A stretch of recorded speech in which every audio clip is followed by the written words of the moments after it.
We are the sports. We are San Diego.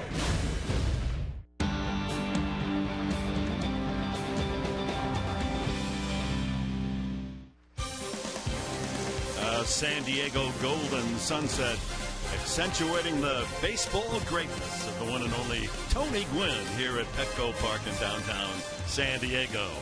And we welcome you to the opening week of baseball presented by Burger King. And tonight, the first of a three-game series. The Arizona Diamondbacks, the surprise winners of the National League West a year ago, here to meet the San Diego Padres. Good evening, everyone. The big news today off the field. This afternoon, owner John Moores, after his 16 seasons of owning this ball club, announced formally that the San Diego franchise is for sale. The for sale sign is out. It will attract interest around the nation. We only hope that there will be someone from right here in our San Diego community who will be the highest bidder. Well, he's not going to be one of those bidders, but he was encouraged by the offense on Sunday and the attack against the Dodgers that got the Padres their first win. If the Padres aren't going to be at the top of the charts as far as home runs are concerned in the National League, they better do the little things to score some runs and get on the board offensively. Hey, double digits in hits is great.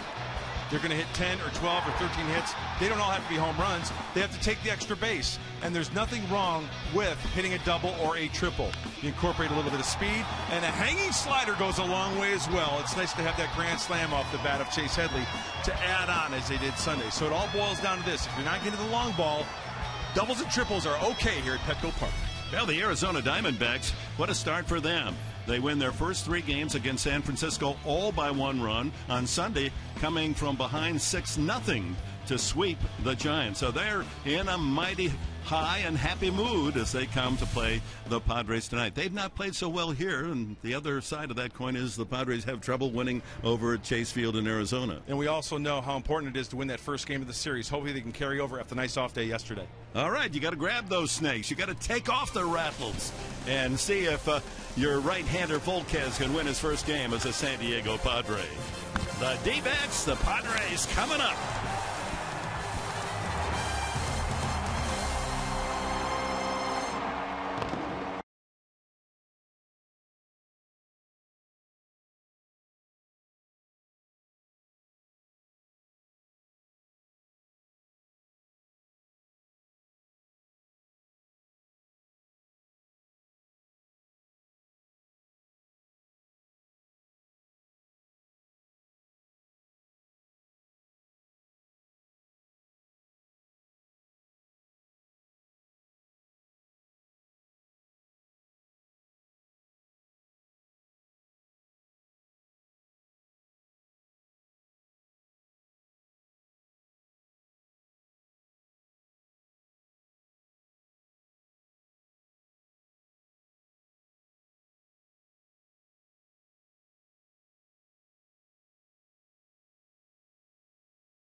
Padres baseball, brought to you by AT&T, the largest 4G network. AT&T, rethink possible. By Petco, where the healthy pets go. And by Burger King, the proud sponsor of opening week baseball. And we're set to go as the Padres have taken the field. Edinson Volquez, his final tune-up tosses before facing a D-back lineup of Kirk Gibson, the manager of the year in the National League a season ago, as he took the last place D-backs of 2 seasons ago all the way to the playoffs. And here's how they'll hit, and it'll be without Justin Upton in the middle of that lineup. Willie Bloomquist, Gerardo Parra in right field, Chris Young in center. One of the best hitting catchers in all of baseball, Miguel Montero in a cleanup spot. Paul Goldschmidt, the strong young first baseman. He's got big-time power. Jason Kubel is in left field. Ryan Roberts at third. Aaron Hill at second base. And Trevor Cahill makes his debut in the National League with the D-backs, a local kid.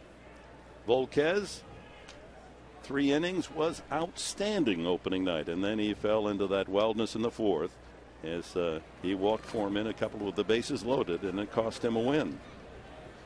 Willie Bloomquist steps in, a 9-game hitting streak going back to last year. And we're underway. Just out of the strike zone at 90 miles an hour. 4 for 9 to start the year, Bloomquist. College ball at Arizona State. Ground ball sharply into left field. So the second pitch of the game, and Bloomquist extends his hitting streak to 10 in a row. Take a look at the Padre defensive alignment with Guzman, Maben, and Venable left to right in the outfield. Around the horn, Headley, Bartlett, Hudson, and Alonso.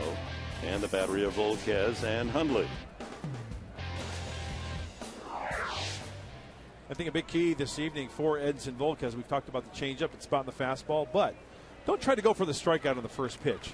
Get ahead and then try to expand the strike zone. Maybe they'll be defensive with their swings. You get an easy grounder in a situation like this. Maybe get a double play.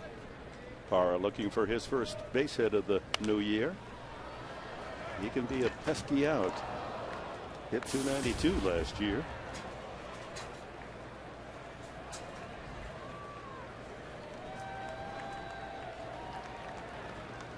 Kirk Gibson, what a talented dugout in terms of major league experience and great numbers as players. Kirk Gibson, Don Baylor, Alan Trammell down in that D-back den. I think there's one word that describes that coaching staff, Dick Enberg, and that's intense. Alan Trammell, hey, if I can get on my soapbox, he belongs in the Hall of Fame. Don Baylor, oh yeah. That don't make him any tougher in baseball than Don Baylor. Matt Williams, Eric Young. Parra squares and takes just out of the zone. 1-1. There's Matt Williams. You played with Matt with the Giants, didn't you, a year or two? Yes, we were roommates in the Giants back in the mid-'80s. There's Eric Young, who's a teammate of his in Colorado, the first year of the Rockies. Stole 465 bases in his outstanding career. Also Charles Nagy, head of the pitching staff. Rancho Santa Fe resident. Ground ball right side. Hudson will have to go the short way as Bloomquist advances to second base on the 4-3 putout. Brings up Chris Young. Young, 4 for 11 and a home run. Opening night against San Francisco, home run. He was in the number 2 slot in the batting order. He hit a homer. And then Aaron Hill was placed in the second slot. He hit 2 home runs. So they're fighting down that dugout. They all want to hit second. Parra got the call tonight, but he grounded out his first time. Breaking ball misses, ball 1. Young, another 20-20 season last year. 20 home runs, 20 stolen bases or more. 3 straight years he's accomplished that feat. No one in Arizona history has been that productive.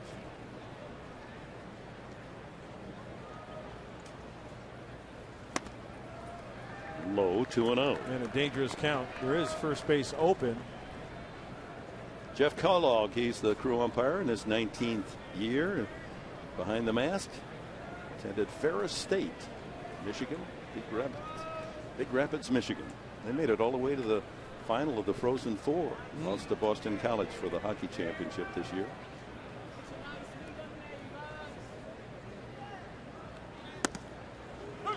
Two and one.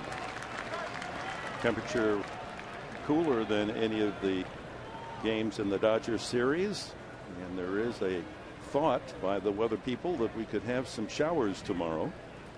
Day game tomorrow, 3:30 scheduled start. Hey, tonight's a good scarf night. It's going to be cold out there. Gloves and scarves.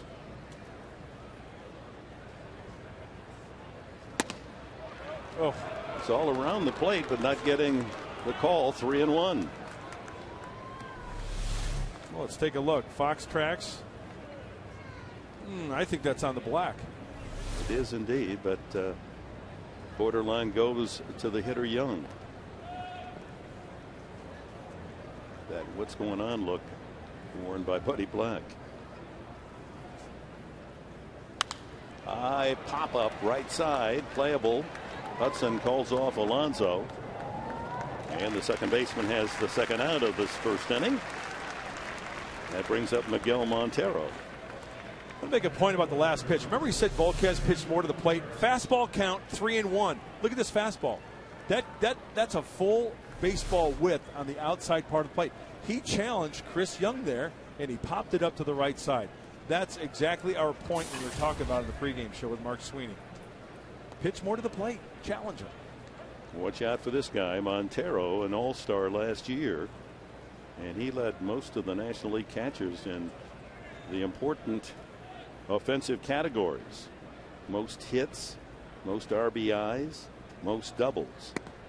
Hit 282 overall, 18 homers, drove in 86. Montero. And he's getting better and better.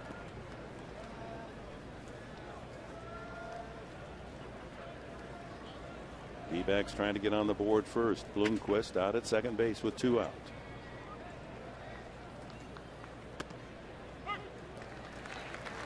Speed curveball. And as soon as that ball was caught by Nick Hundley, he was out of the crouch going to Volquez. Maybe he got crossed up a little bit with that runner on second base. Let's check out the reaction of Nick. Curveball. It doesn't look like he was crossed up. No.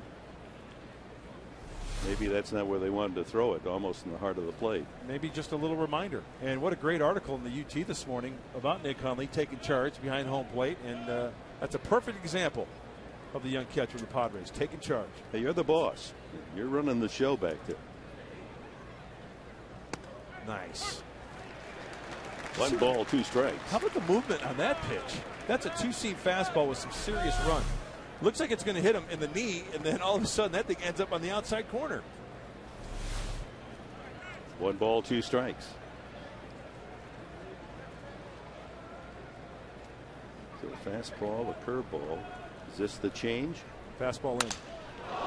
Broken bat ground ball. Alonso avoiding the. No, he doesn't get to Volquez, doesn't cover. And I think the distraction of the bat splintering, shattering into 3 different parts, distracted both Volquez and Alonso. They're going to make sure they weren't speared.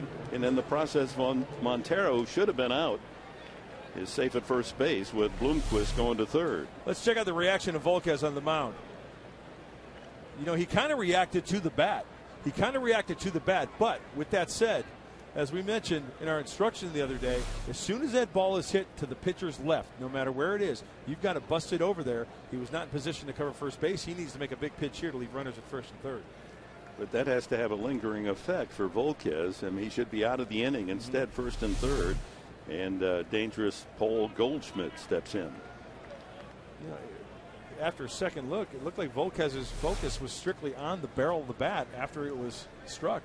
Can't blame him. I mean, it's like somebody throwing a hand grenade out there. Goldschmidt, who came up to the big club middle of last year, played in 48 games, and in just 48 games clubbed 8 home runs.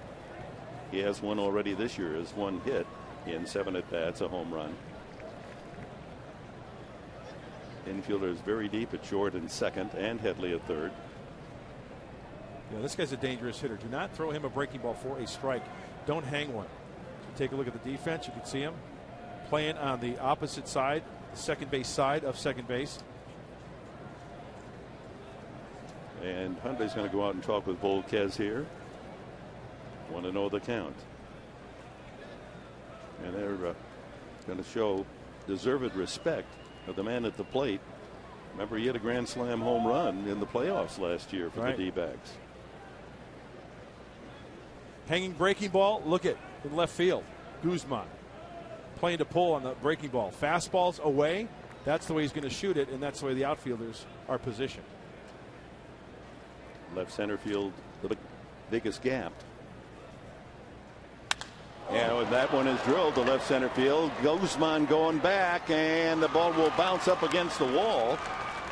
2 runs will score, and Goldschmidt pulls up at second base. A 2-0 Arizona lead. Well, you just shown them, Mark Grant, that the hole was in left center, and that's exactly where Goldschmidt hit it. And it was a fastball, badly located as well. Look at how that one leaks, and you can see on the Fox tracks that's up and in, and Goldschmidt does not get cheated. He wanted it down and away. He beats the shift big time. And you revert back to that play at first base, not covering at first base, giving the Diamondbacks another crack at it. So his second and third RBIs of the year. Goldschmidt 2-0, and here's Kubel, the former Minnesota Twin. He's 1 for 7. Couple of games against San Francisco.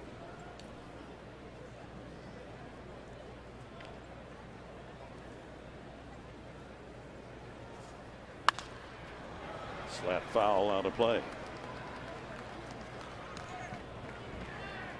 Yeah, the little things that don't show up in the box score. You don't cover first base. There was an excuse, the bat shattering and splinters flying, but if Volquez is over there to cover, Alonso had the ball soon enough, they would have gotten Montero. Instead, inning extended, an extra out for the D-backs, and they've got 2 runs and a chance for more.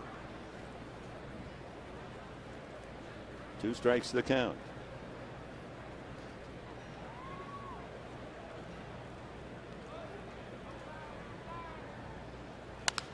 Pulled to Alonso. He'll take it to the bag himself, but the damage done. 2 runs on 3 hits. 1 left. Coming up, Maben, Venable, and Headley for the Padres.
And statue out there standing tall in a glow 9 feet of Tony Gwynn, hoping that he'll be joining us mid-season in our Fox Sports San Diego broadcast booth.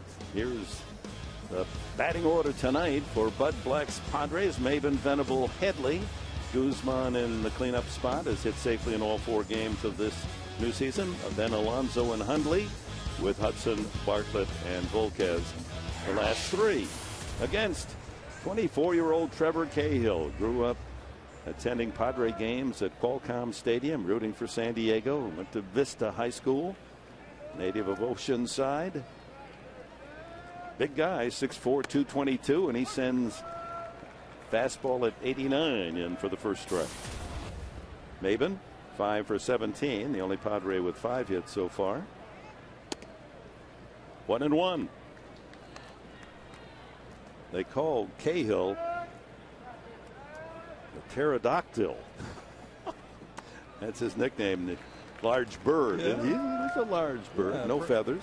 Prehistoric bird, pterodactyl, yeah. He's an interesting guy. You know, the area, one of our top tourist attractions, the Legoland, and he's got a whole Star Wars Lego collection. Interesting. Hey, some guys collect cars and, you know. Little R2-D2, little Yoda. Interesting. 3-1, and outside ball 4. Leadoff man on for the Padres. Time for our Lexus keys to the game. Mark. Well, we know about the Diamondbacks and coming back against the Giants. So once you get these snakes down, keep them down. And a good start with the walk. Get to Cahill early.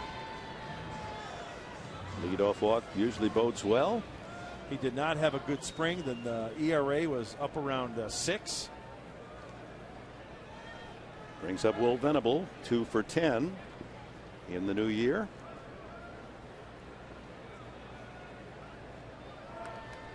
And Maben with a couple of steals.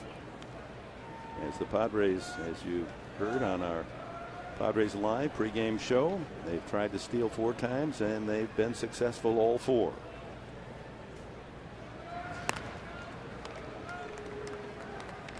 Cahill, 3 years in Oakland. He's a bright guy. He was on his way to Dartmouth, but the Oakland A's, when they drafted him second round 5 years ago, offered enough that he elected to bypass the college education. Maben has that lead measured just about right. He usually gets that front foot out around that cutout. And as I mentioned earlier, 17 feet from the first base bag to that cutout at first base.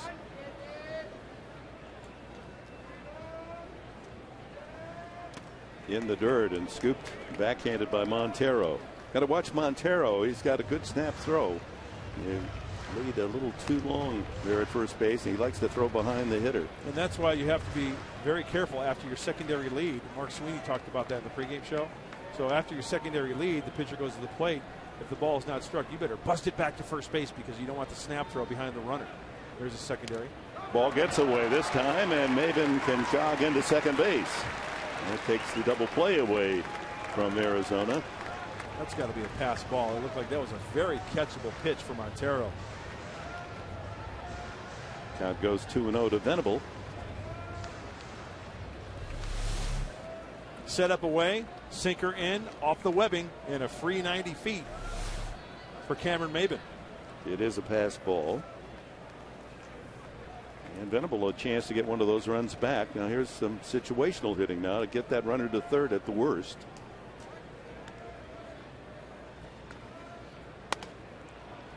All 3. Now, Cahill, one of the attraction, Kevin Towers, the general manager of the D-backs, in acquiring him, is he's got that Brandon Webb heavy sinker on his fastball, and you like those ground balls. Down the middle, laid in a soft fastball there. Especially pitching at venues like Chase Field in Arizona, Colorado. You see a lot of pitchers that sign there are sinker ballers and have good changeups, trying to keep the ball on the ground.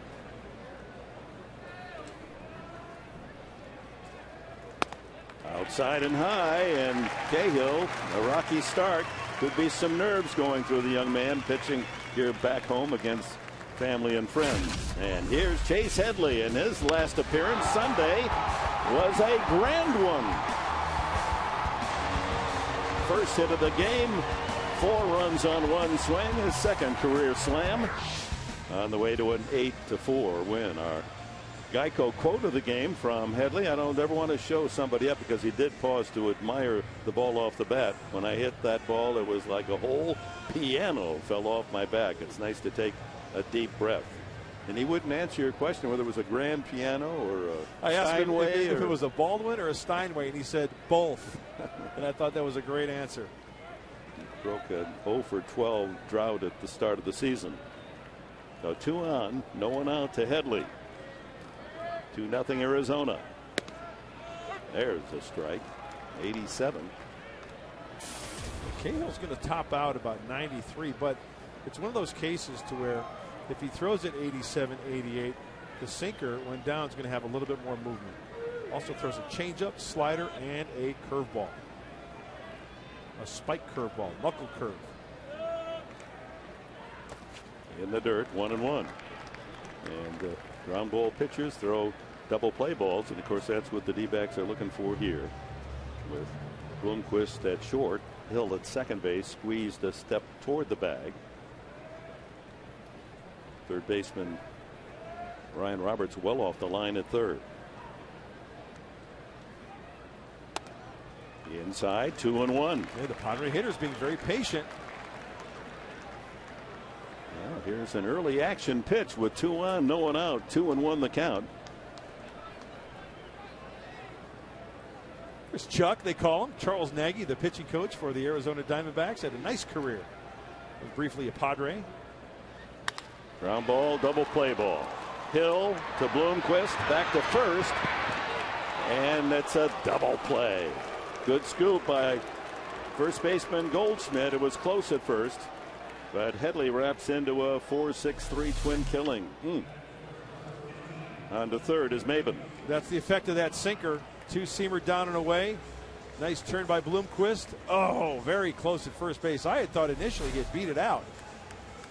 But as you mentioned, Dick, a nice scoop over there by Goldschmidt. Well, let's see if Guzman can pick up Maben from third base. 3 RBIs for Jesus so far this year. At least get 1 run back in the bottom half of the first, if not 2 with 1 swing of the bat. That'd be nice. That's interesting with third baseman Roberts playing almost on the grass at third. Guzman might actually have been thinking about a bunt single.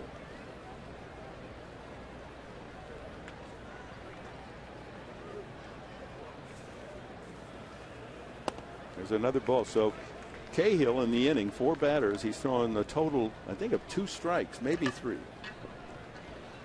No, 4 strikes. I'm sorry. 4 strikes, 16 pitches, 4 strikes, and yet no trouble yet. Yeah. The double play bailing him out.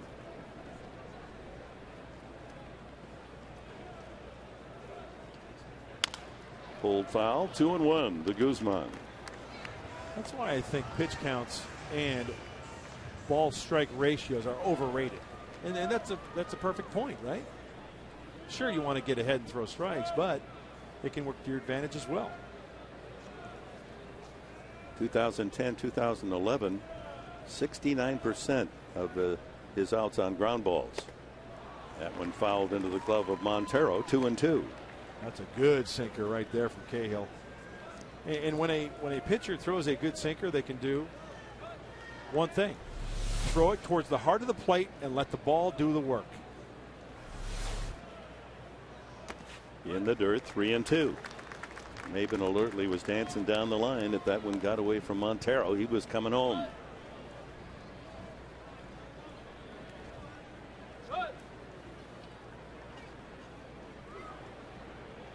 Yonder Alonso would be next.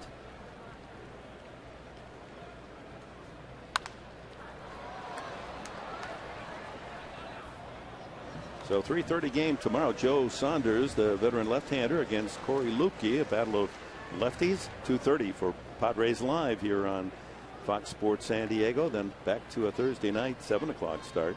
Ian Kennedy, the ace of the D-backs, to go against Anthony Bass. He swings at ball 4, strike 3. So the Padres with 2 on, no one out, can't put a dent in the scoreboard. It's 2-0 Arizona.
San Diego, the Arizona Diamondbacks, leading the Padres 2-0, and the Padres are in a position they do not want to be in right now, and that involves injuries. They have 5 players on the disabled list, 2 of them starting pitchers in Tim Stauffer and also Dustin Mosley. You see there also Logan Forsythe, Carlos Quentin, and Tim Stauffer on that list as well.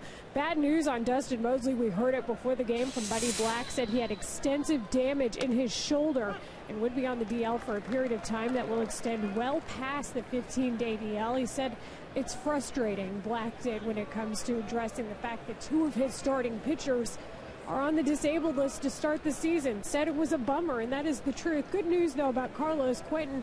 He is closer to taking batting practice day by day and is also working in the cages. So some good news there as we send it back upstairs to Dick and Mark Grant. Guys, back to you. Well, thank you, Layla Rahimi, for that injury update.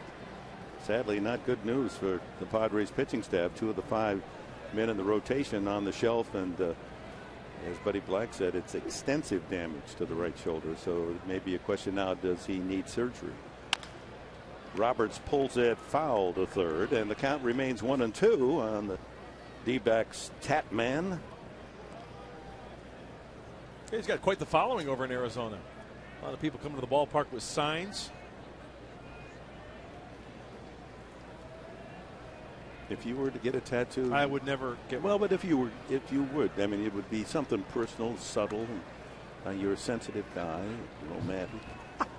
What would it be? A big heart, or just a little? It would be a big heart, baseball with your face right in the middle of it. But no, I'm not going to ask where you're going to put it. Up high, it's 2-2.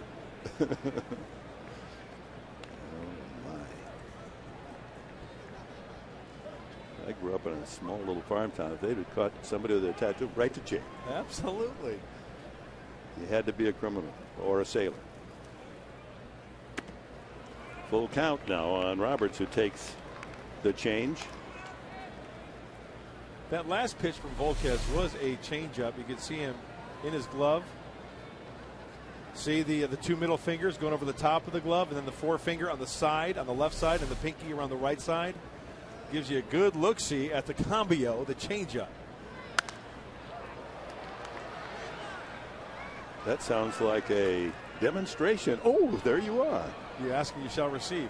The 2-seam changeup. Remember, we mentioned the 2-seam fastball here. Well, what he was doing in the glove, he was adjusting with the 2 middle fingers on the seam, right finger here, pinky here, and throw it just like a fastball. Stay on top of it. Right here. Don't do that. Stay on top of it. Throw it. That's how you get that type of action. You're on your way to the Hall of Fame with that one. Too bad every time I threw mine, it was down and away. Yeah, leadoff walk to Roberts after Volquez had him 0-2 down on the count. Not a good start for Edinson Volquez as Aaron Hill steps in.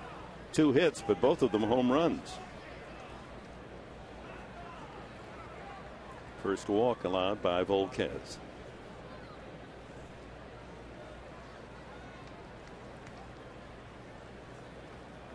Padre infield looking to return the favor and help out their man on the mound with the double play. Low ball 1. Fastball. Padres were 7-11 against Arizona a year ago, but they had a winning record here at Petco against the D-backs, 5-4.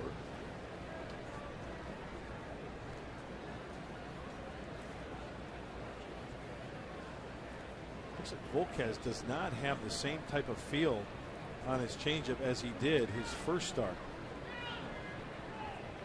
A little erratic. Does not go around. 2-0. Eric Cooper there at first base. Well, tonight's broadcast, we're pleased to share with you, is on AFN, the American Forces Network, broadcasting to U.S. Armed Forces serving in 175 countries aboard ships at sea. They're watching around the world: Iraq, Germany, Italy, Southwest Asia, South Korea, Japan, and elsewhere. We welcome our men and women in uniform to our Arizona San Diego telecast tonight. Absolutely, and thank you very much for your service. High pop up off first. Alonso just in foul territory. As first base coach Eric Young gives ground, one away.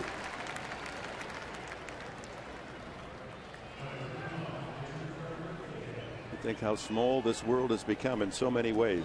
Some good ways, some not so good, but the fact that the communications of today's world allow our men and women so far from home a chance to get a taste of American pie, our national pastime.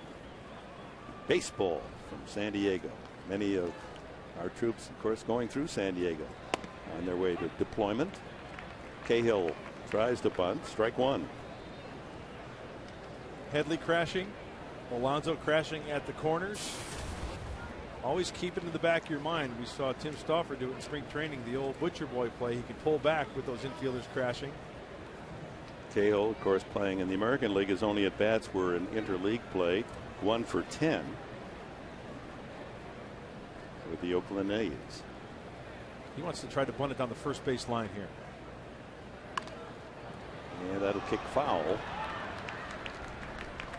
And gives us a chance to remind you that you can be part of all the action here at Petco Park with season tickets. Enjoy great benefits all season long, like discounted parking, exclusive events, and much more. And they start as low as just $7 a ticket. You know, the average ticket price of the Padres is the lowest in all of baseball. You get your bargains right here. Plans are flexible to fit your specific needs, so don't wait. Get your 2012 Padres season tickets by calling 619-795-5555 as Cahill strikes out trying to bunt.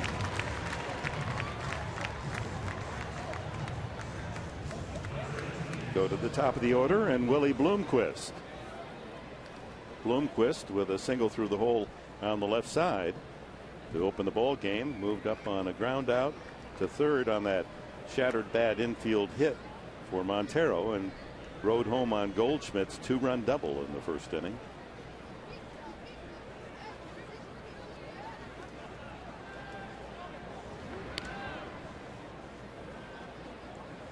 Volquez also his pace tonight much different than on opening night. He's very deliberate. Huh?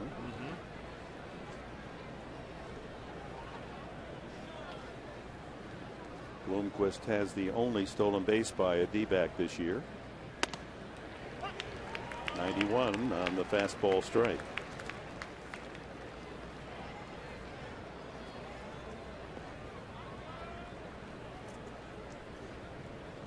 Stephen Drew, the talented shortstop for the D-backs, injuring that ankle, fractured ankle last year, and he's still not 100%. So Bloomquist filling that void at shortstop. In the dirt, good block by Hundley. There's another area in which he's improved tremendously. He's been handling a lot of tough bounces and blocking him well, keeping in front of him. They're doing drills all the time. Going to their right, going to their left, squaring those shoulders towards the pitcher to keep that ball in front of them. Let that chest protector absorb the blow and keep the ball around your feet. There goes the runner. Hey, over the head of the hitter, and so into second base with his second steal is Bloomquist. Or check that, Roberts. His first steal. Bloomquist getting out of the way of this pitch. Wow, what was that? And the ball just pops right out of Nick Hundley's glove. He tried to catch it and transfer it to his hand, and luckily it goes just out of the. Take a look. Gets the bat down so it doesn't make contact with the bat, and not far enough away to take another 90 feet, third base. So runner into scoring position, and 2-1 the count. Off the fist to Headley. Across to Alonso. And that's it for the D-backs in the second. No runs, no hits. They leave a man. Coming up for the Padres, Alonso, Hundley, and Hudson.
Diamondbacks lead at 2-0.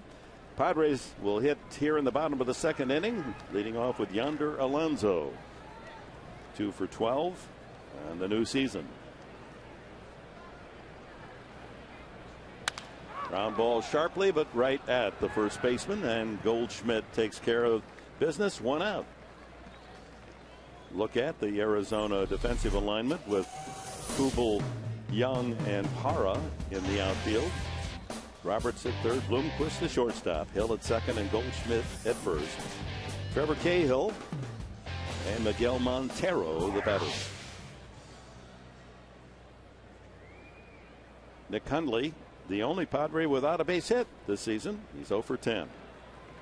A .307 hitter here at Petco last year. And Nick's overdue. He also hit lifetime, has been a .300 hitter against Arizona pitching. .303 in his career against the D-backs. There's that sinker, just missed. You know why it takes a special player to be a catcher? Because Nick Hundley has to worry about the staff, right? He's got to worry about calling pitches. So if he has an offer, he can't let that affect him behind the plate, and he's got the perfect mindset for that. He knows what his job is to do. 3-0 now the count to Hundley. Yeah, there are some catchers that had a bad reputation that, you know, they had an 0 for 3 game going. They'd forget about their pitcher. They're more worried about not getting their own base hits. And that's the secondary role of the catcher. You want them to get as many hits as possible, but your primary job is making sure that the game is well caught and you're the best friend of that man out on the slab.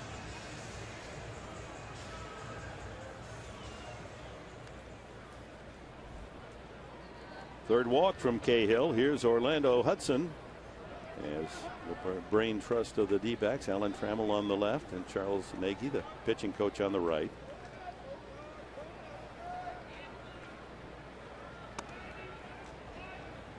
Layla, what do you have for us?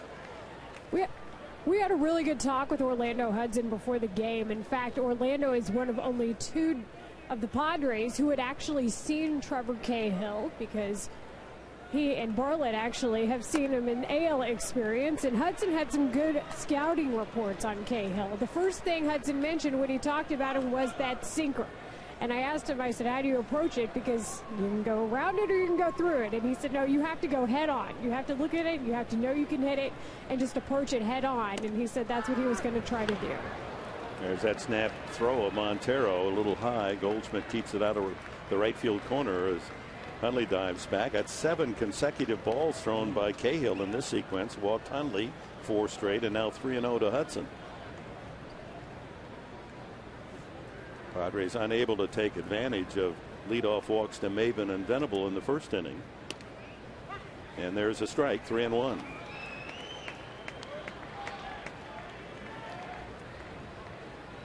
Of the 6 hitters he has faced, he's had 5 3-ball counts.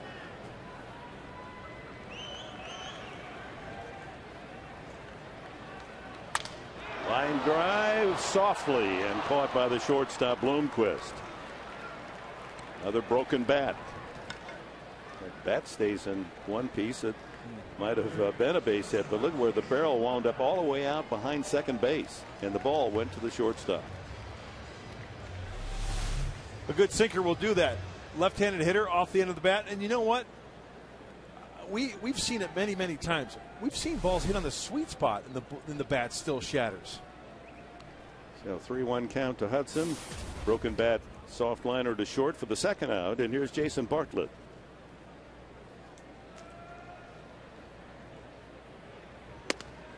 That's a strike. Again, at 89 miles an hour. He just about tickles 90 now and then with his fastball.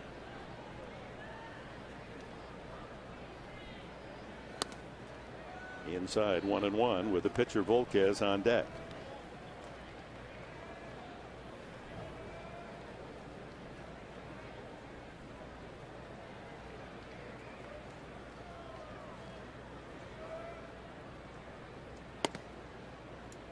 Didn't miss much there. 2-1.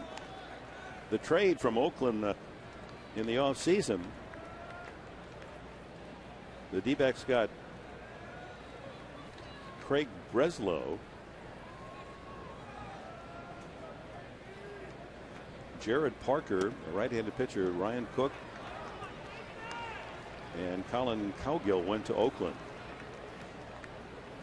Craig Breslow and Cahill for Parker, Cook, and Cowgill, 2 young pitchers and an outfielder, went to the A's. 3-1 to Bartlett with a pitcher due next. And it's another walk. 4 walks now in the first 2 innings. But Cahill has not been damaged yet. Not necessarily a great statistic to lead the league in walks. We'd rather have that be the home run category. Well, that's true. And my point in the pregame show, if you're going to have that statistic, you'd like to back it up with some extra base hits to bring those guys around. Volquez backs away from ball 1. He is the Padres' leading hitter, batting 1,000. 1 for 1 on opening night. Lifetime 100 hitter, so you don't expect hits from Volquez, who takes a strike. 1-1. 120 at bats, 12 hits, all singles for Volquez in his career. His 1 for 1 raising that average from 100 to 107.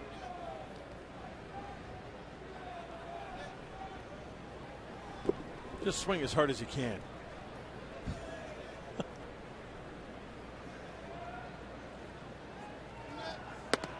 Low and away, 2-1, and Volquez, he's not a threat to swing the bat. He's backing out of the batter's box, but 2-1 now, the count on him. And with the way Cahill's been throwing, I would take until 2 strikes. Why not? Absolutely.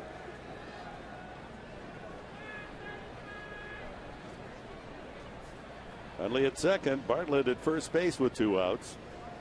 As Trevor Cahill struggling to find the strike zone. 4 walks in the first 2 innings. No damage as yet. Nothing more frustrating for a pitcher, believe me, than not being able to find the strike zone. The release point is off. Lays that fastball in there at 87. Took a little off it. It's 2-2.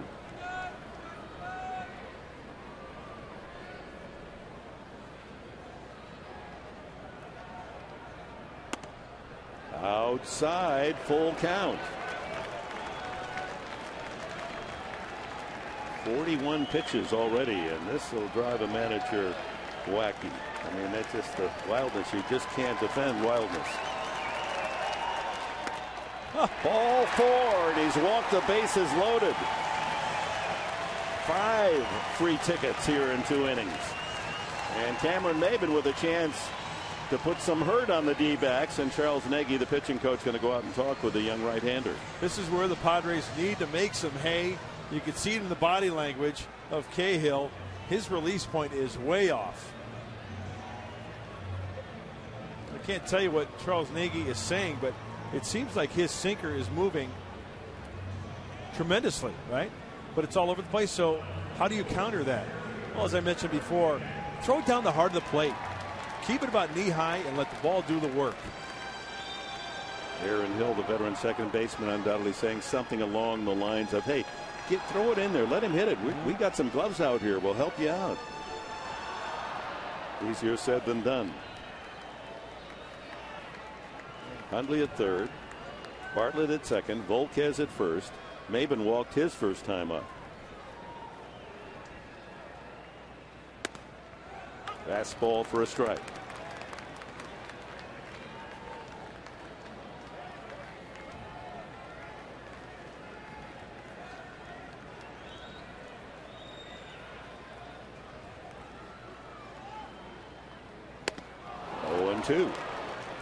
Oh, that was a really good changeup from Trevor Cahill.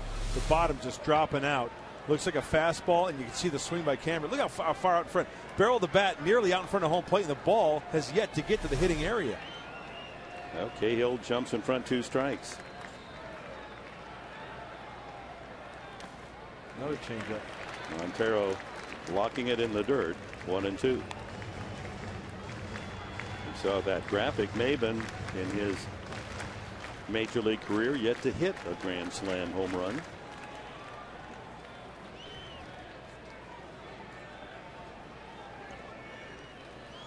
Padre over every pillow. 2-2. 3 straight changeups. Yes, sir. Oh, that's kind of bold, isn't it? After you've walked the bases loaded to go 3 off-speed pitches in a row. Will he try to speed him up with a sinker down and in, maybe? Fouled out of play. High sinker. And Montero's going out and saying, hey, look, big boy, if you're going to throw that pitch, you better make sure it's down. We just got away with one right there.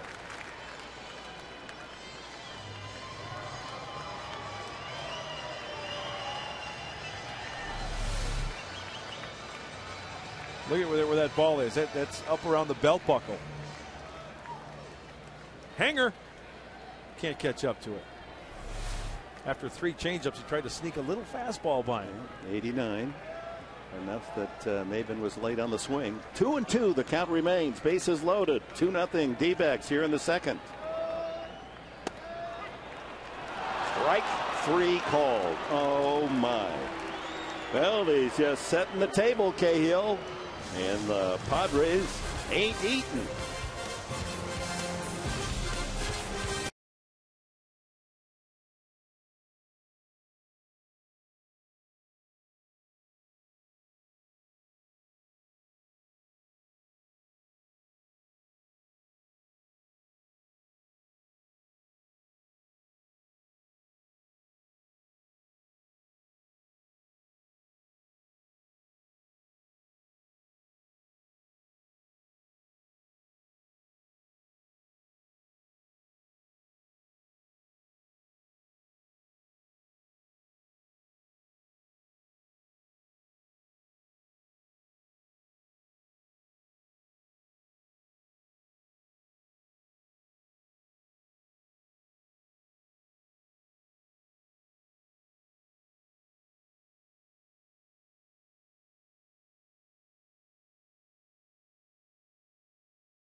The Arizona Diamondbacks come in for the first of a 3-game series. 2-run double by Paul Goldschmidt in the first inning, 2-0, and Maven with a chance. Bases loaded. Very frustrating at bat. He went hard early in that soft, trying to keep the ball away. Now with the bases loaded during the 6-pitch at bat, there's the one pitch that was the hanger, but then he comes right back. Pinpoint control. That's why we mention all the time, locating the fastball is so crucial for any pitcher. Trevor Cahill got himself out of a big-time jam right there. Both pitchers generous with pitches out of the strike zone. And between them, they've thrown 85 pitches in 2 innings. Gerardo Parra grounded to second his first time. Volk has his 38th pitch. He's walked just 1 man, while his opponent 5 free passes. Ground ball wide to first, foul. Well, the D-backs try to do something they have never accomplished in their brief time at Major Leagues, and that's win the first 4 games of a new season. This is the second time they've started 3-0. Trying to make it 4-0. Don Baylor, valuable man down on that bench. He'll keep players' attention. Better stay focused. Soft roller to Hudson. 4-3 for Parra for the second time. And it's time now for the Saquon Casino Daycation stat of the game. As Arizona Diamondback strikeouts by batters. They led the National League 2 years ago with well over 1,500 strikeouts, and they pared that down considerably last year. They're in the middle of the National League in terms of striking out. Of course, Mark Reynolds, who was good for a couple hundred strikeouts, was traded to Baltimore. And Adam LaRoche had his share of punch-outs as well. Chris Young popped to second his first time, takes a strike. Again, Justin Upton not in the lineup. A bruised thumb. Play at second base on Sunday. And took out San Francisco infielder on a double play. Edinson Volquez reaching into the toolbox and pulling out the hammer. Did you see that 12-6er there? That was a doozy, Judge. Pop back of the plate and out of play. Well, he's been one man in that lineup that has terrorized Padre pitching through the years. His career average .333 with 14 homers. He had 7 homers last year alone against San Diego. 7 in 18 games.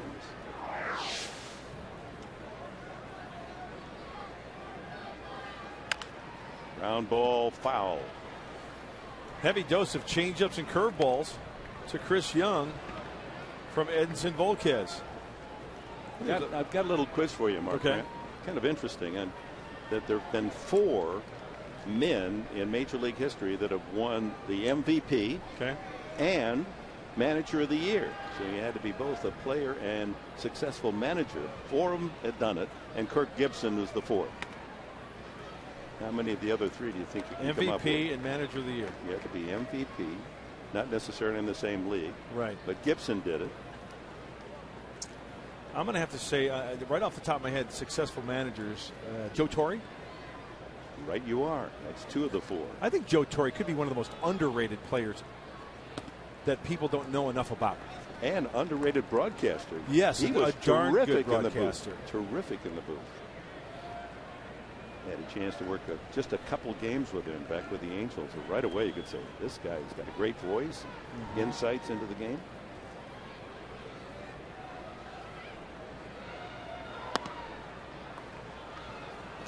Full count now to Chris Young. I'm sorry, Dick. How about Frank Robinson? That's a good one. Frank Robinson, indeed. Frank was my manager with the Giants in '84. Love Frank. MVP both leagues. That's right. And Manager of the Year.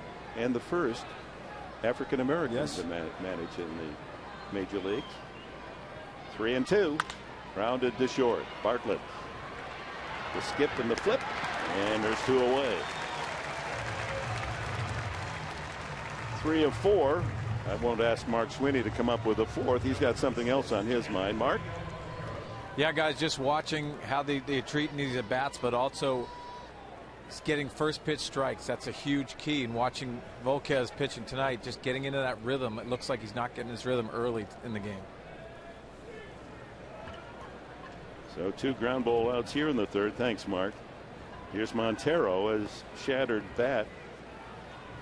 And Volquez didn't cover first base. It became an infield hit and a very key play in the first inning because it set up the 2-run double by Goldschmidt. You know what, Dick? I'm going for number 4 on the MVP/Manager of the Year.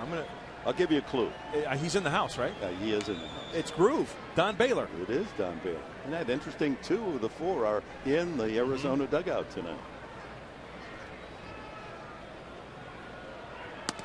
Breaking ball and a good one. There's Don. Played for him in Colorado in 1993. A good man, Don Baylor. Great baseball man. MVP with the California Angels. He looks the same there as he did back in his playing days. He looks like he can grab the shillelagh and hit one out of the yard. He looks mean, but he's a very generous, good man. But boy, on the field, when you put on that uniform, tell you what, if you're a shortstop or second baseman and you knew Groove was at first base on a double play ball, you better move those feet because he was going to barrel in there like a freight train. High school football star in Texas in his youth. Did he go? Yes. You betcha. Mark Sweeney down by the dugout. It seems to me that Edinson Volquez has got a better feel for his curveball rather than his changeup tonight. Yeah, and Darren Balsley talked about it in spring training, how his breaking ball really took flight in spring training, felt very comfortable with it. It's not just his changeup, he has a breaking ball to go with it. There it is. Hundley has to make the play at first base. 2-3 on the putout. Second strikeout for Volquez. He gets the D-backs to go in order in the third. It's Arizona in front, 2-0.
But no runs. But in the first inning, the D-backs got this break. Montero's bat shattering. Volquez didn't cover first, so Montero is safe. So first and third, and Goldschmidt, the young first baseman, finds the alley in left center, and the two-run double, accounting for the 2 runs of this game. And I'm sure the question will be posed after the game, whether it's to Buddy Black or Edinson Volquez. What was he reacting to? What was he focusing on that broken bat swing? Venable cues this one to third, ranging to his left. Roberts to throw out Venable. 1 pitch, 1 out.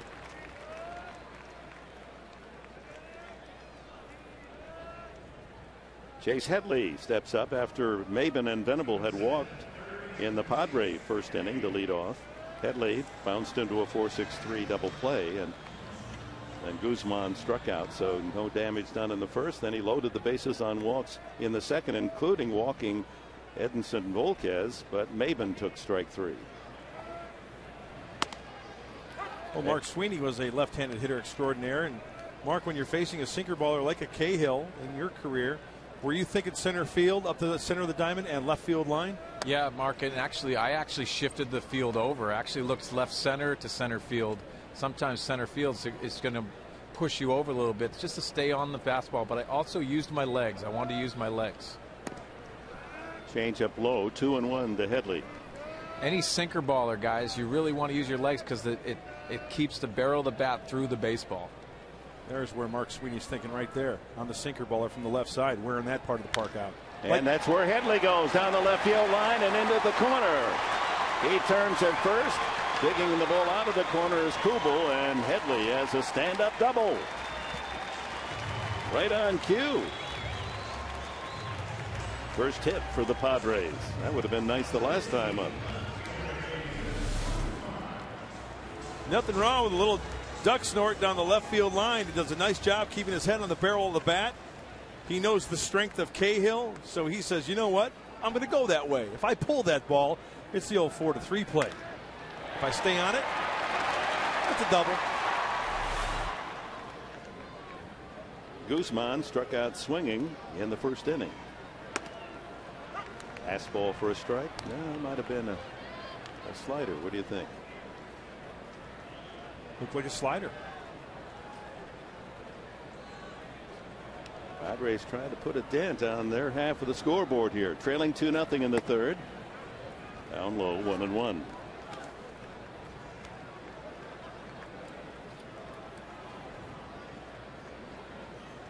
Cahill 2 years ago had a brilliant season with Oakland, an all-star year, 18-8 as a 22-year-old with an ERA 2.97.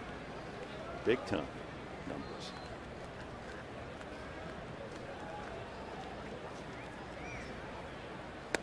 Oof.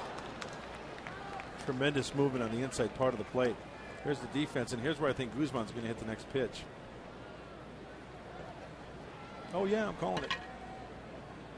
Okay, Bambino. Be ready, guys, in the bullpen. The Bambino is here in our Fox Sports San Diego booth. Calling the shots. Wasn't enough Charlie Root? Charlie Root, indeed. Yeah. A right-hander who actually pitched down here in the Pacific Coast League with the Hollywood Stars. 2-2 to Guzman. Bounces, and Headley leaning toward third, alertly takes the extra 90 feet. That is a great secondary lead. Mark Sweeney talked about that in the pregame show, going first to third. But when a runner at second base, you can see the trajectory of the baseball out of the hand. It's in the dirt. Secondary lead. He sees daylight between baseball and Montero. That's an easy 90 feet for Chase Headley. That's why the secondary lead is so important. It's being aggressive. You know, the ball, when it goes off Montero, it may not go that far, but it didn't matter. He had that running start. So out can score a run here. And the ground ball to third to Roberts. Headley scores. It's a 2-1 game. Credit Guzman with his 4th RBI of the year. So that play by Headley, alertly taking third on the short wild pitch, becomes a run. That almost looked like a slider that Cahill hung up there in the zone, and Guzman tapping it, or topping it, I should say. And the Padres are on the board. 1 run on 1 hit. 2 outs. Yonder Alonso grounded to first. His initial at bat, takes a strike.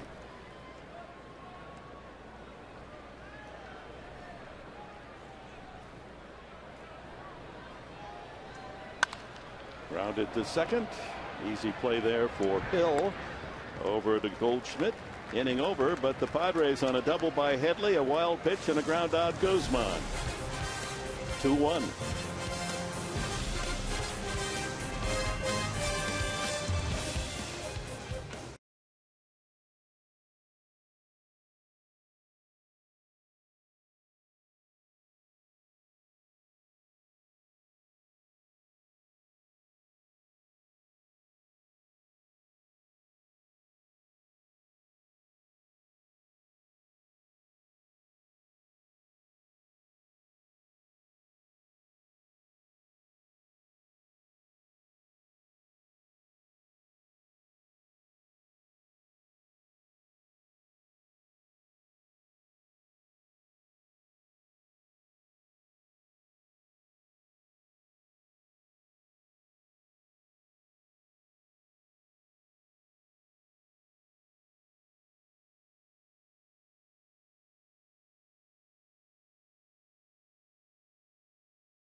By Headley, wild pitch and the ground out.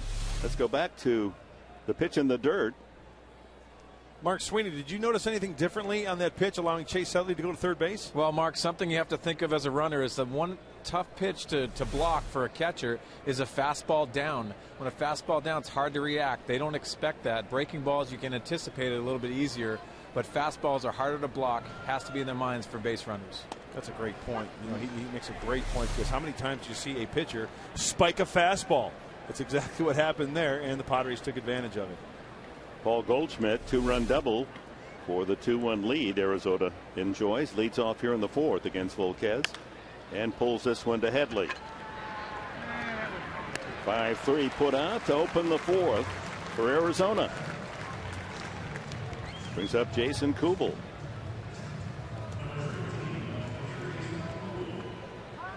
Kubel with the Twins hit .271 in his years in Minnesota. 104 runs batted in.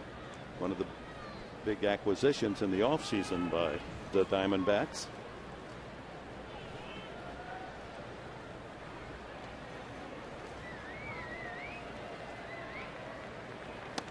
You know, if you're acquired by the Diamondbacks and you're a hitter like Kubel, don't your eyes have to light up knowing that you're going to play 81 games at Chase Field where you can just go yard opposite field with regularity as well as pulling the baseball? That's a strike, 1-1. Came up with the Twins in 2004, Mark. And, had some good home run years. 2009, 28 homers. And he'll like the friendly confines of Chase Field. Yes, he will.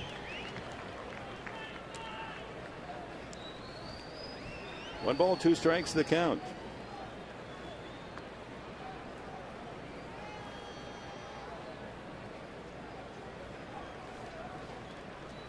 It's his home north of LA in Calabasas. He goes around, strike 3, ball in the dirt, so Hundley will record the official put out. 2-3. 3rd strikeout. Well, the curveball for Edinson Volquez has been very effective. Look at the break. It's off the table, 12-6. That means he's getting on top of the baseball nicely and getting good whip action out in front like the changeup. And I'll tell you what, if the changeup, usually his secondary pitch to his fastball, isn't working, you better reach in that toolbox and grab something else and be effective with it. He has proven that he has found that touch with the curveball. It's been a great pitch for the right-hander tonight. Walked only 1, struck out 3. 2 gone now in the 4th. Ryan Roberts earned a walk leading off the 2nd inning. Big hole in left center field as the outfield swung around toward right. Maven in right center. Change up low.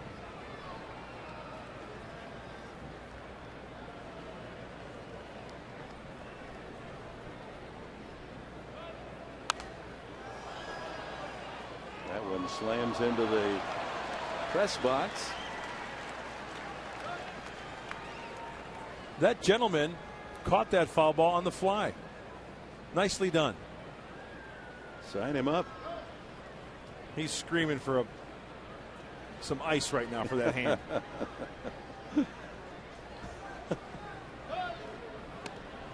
Nice curveball. I thought that ball had a chance to catch the inside corner.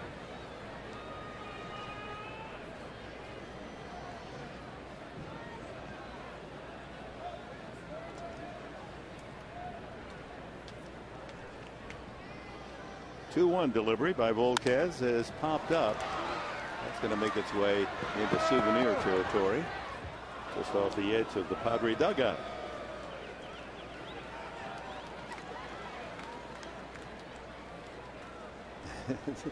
I love the fans' reaction, and I'd be no different. It's as if you won the Oscar. You know, you get the ball. Right. Doesn't matter if you caught it or not. Somebody kicked it over to you, and you pick it up, and you display it for the whole crowd to cheer your great adventure and treasure. 2-2. Tatman. Here comes the curveball, I'm betting.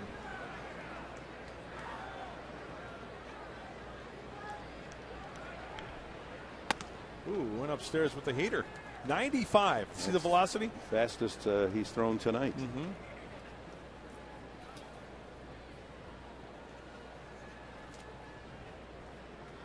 So now the curveball. He's set up with the high fastball. Now the curve. I'm guessing fastball away here, Dick.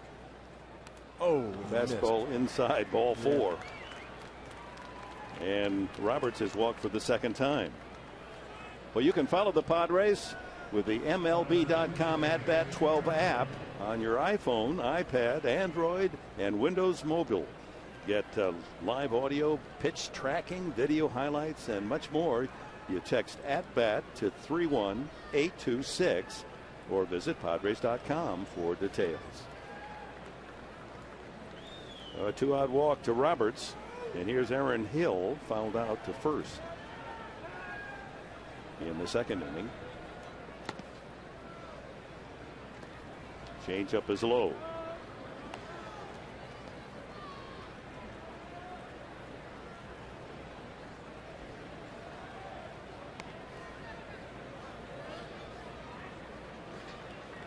This is a veteran lineup, especially on the bench for Arizona. They've got some senior players that come off the bench. There goes the runner. And Hundley had trouble getting a good clean transfer, glove to throwing hand, and Roberts has his second steal. Same thing as in the second inning, a walk and a stolen base. Roberts has done it again. Now they're going to walk Hill and take their chances with Cahill. Yeah, you can see the double clutch on the transfer. The ball actually creeps up towards the webbing of Nick's glove. Actually, that ball crept up to the webbing as soon as he caught it, hit the heel of his glove. And so with the count 2-0, they'll throw a couple of wide ones and put Hill on intentionally and let Cahill swing the bat. He tried to bunt, sacrifice his first time, and failed to make contact. No ball 4, 2 on with 2 out in the D-backs fourth inning. Next pitch from Volquez will be his 70th of the night.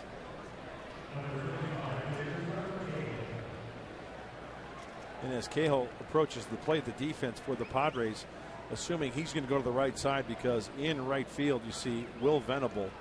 He is really playing shallow out there. All the outfielders are up several steps, but particularly Venable. The big man Cahill, if he puts the heavy end of the bat on the ball, it could be troublesome. Ball 1.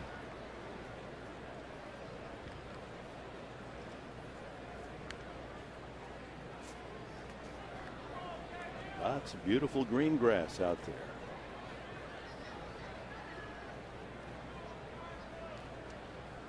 Well, come on now. 2-0.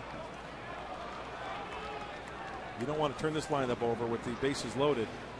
Willie Bloomquist on deck. Cahill walked Volquez, remember, to load the bases in the second, but got away with it when Maven struck out. That's 8 straight balls thrown by Volquez. He's in one of those slumps. There's a strike. 2-1.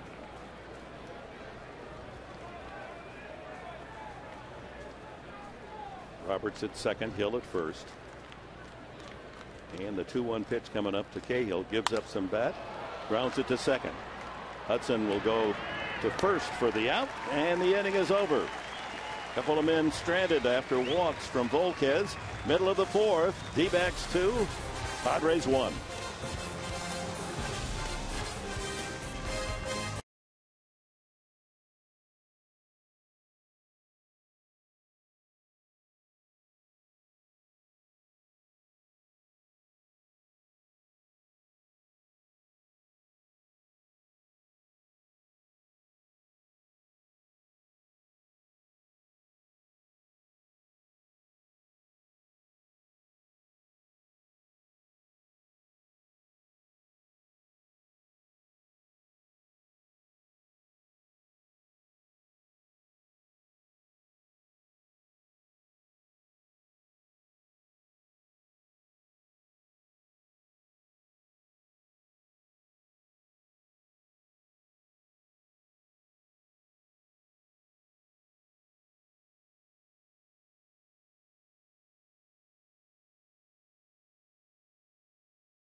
Brought to you by Sequan Casino.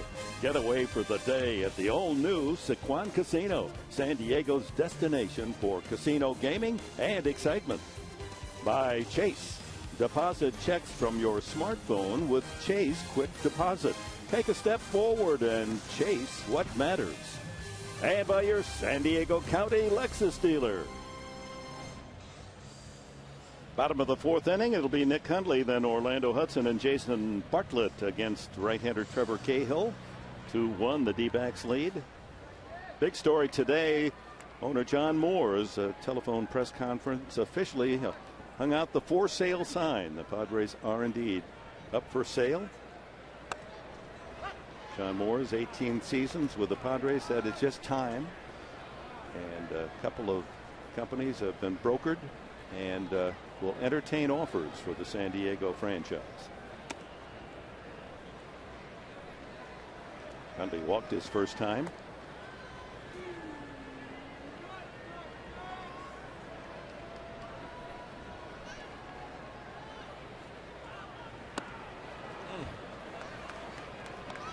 Nice changeup had Hundley out in front. 1-2 the count. We've heard of curveballs falling off the table. That changeup fell off the table very nicely. It's time for the Padres to try to rattle those shillelaghs down there in that dugout. Get some base runners. Well, they've got 6 base runners tonight, but only 1 base hit, the double by Headley, who came around to score. 5 walks. Cahill's gotten away with his wildness. 65 pitches now for Cahill. Ooh, that's on the corner. Strike 3. Third strikeout for the right-hander. Hundley caught looking. Remains hitless on the season. This is the two-seamer that Cahill brings back and hits the outside corner. The idea there is the hitter sees fastball. He thinks it's off the plate, and at the last second, bang, hits that outside corner. Orlando Hudson, broken bat, soft liner to short. His first at bat. He takes a strike. Curveball.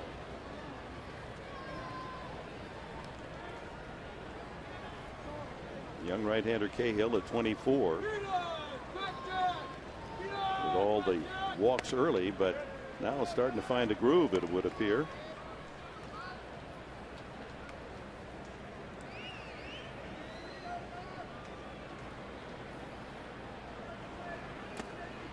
In the dirt, 2-1. He was a second-round pick out of Vista High School by the Oakland A's in the 2006 draft. Pitching against the team he rooted for as a youngster. Fouled in and out of the glove of Hudson. Out of the glove of Montero by Hudson. I think it's every kid's dream that puts on a baseball glove when you're a kid. The team you're growing up around, you want to pitch for that team, or at least have a chance to pitch at that venue sometime, right? That's right. And you wanted to play for the Tigers, right? Absolutely. In You were fact, supposed right field. No, I was the right fielder. It was a done deal. Al Kaline took it away from me. High fly ball, foul territory, a play for Goldschmidt, and there's 2 gone. Well, time for our AT&T baseball trivia question tonight. Here we go. Name the only Padre to hit a grand slam in consecutive games. Playing off Chase Headley hitting a grand master on Sunday, but one Padre repeated the grand slam back to back. We'll have the answer for you the next half inning. Jason Bartlett takes it inside for ball 1. Curveball.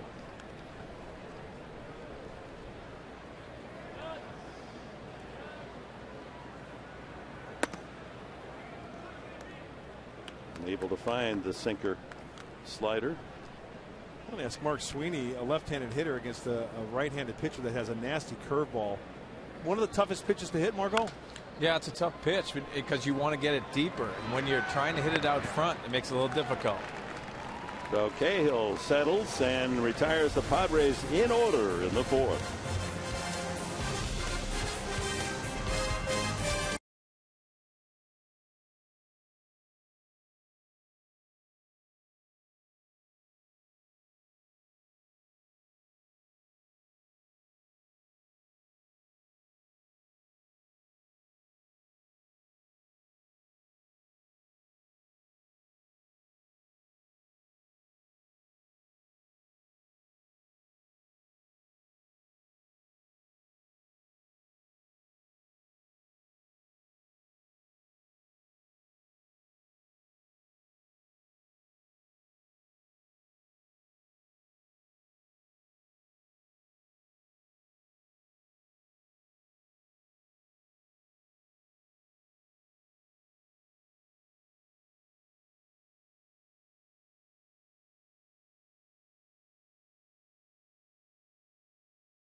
The first 25,000 of you fans in attendance will receive one of those right there.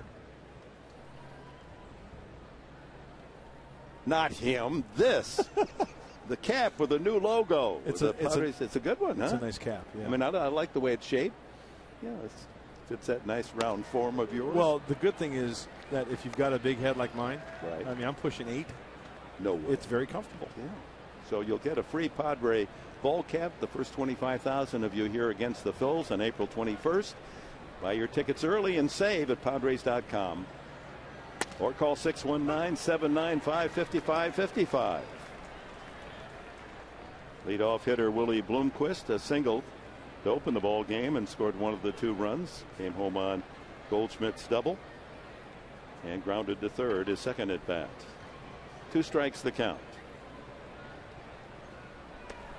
He checks his swing. No, around he goes on that breaking pitch.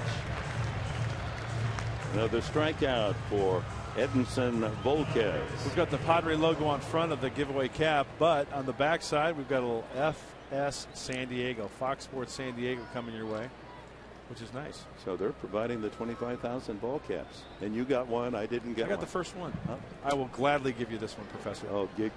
That's all you do. I'm going to keep it, too. I'll autograph it for you. Established San Diego, 1969. It's got the Padre logo with the Petco Park. And the 69, the first year. The Padres in the major leagues 44 seasons ago. And of course, this is the 76th year baseball in this great city, going back to the Pacific Coast League days. Parra has grounded out twice to the second baseman Hudson. 1-1 the count on him.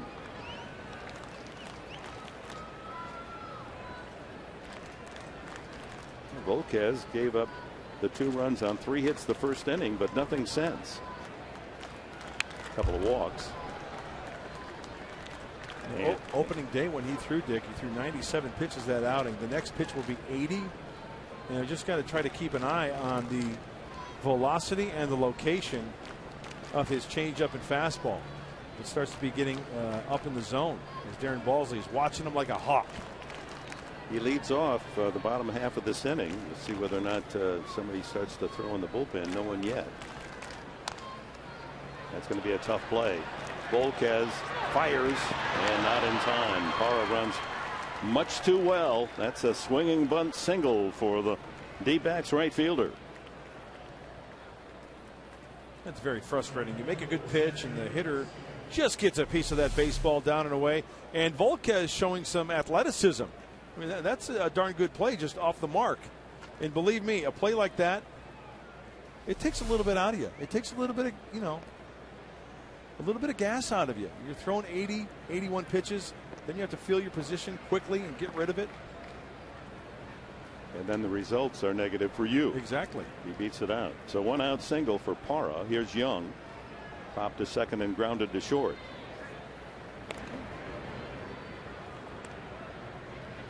Arizona leading 2-1. Top half of the 5th inning here at Petco Park.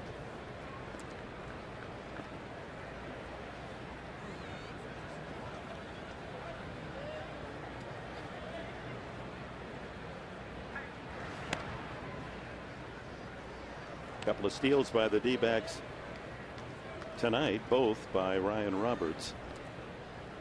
They had stolen only 1 base in the 3-game series against San Francisco, and that was Bloomquist. That man could run for a big fella. Mm-hmm.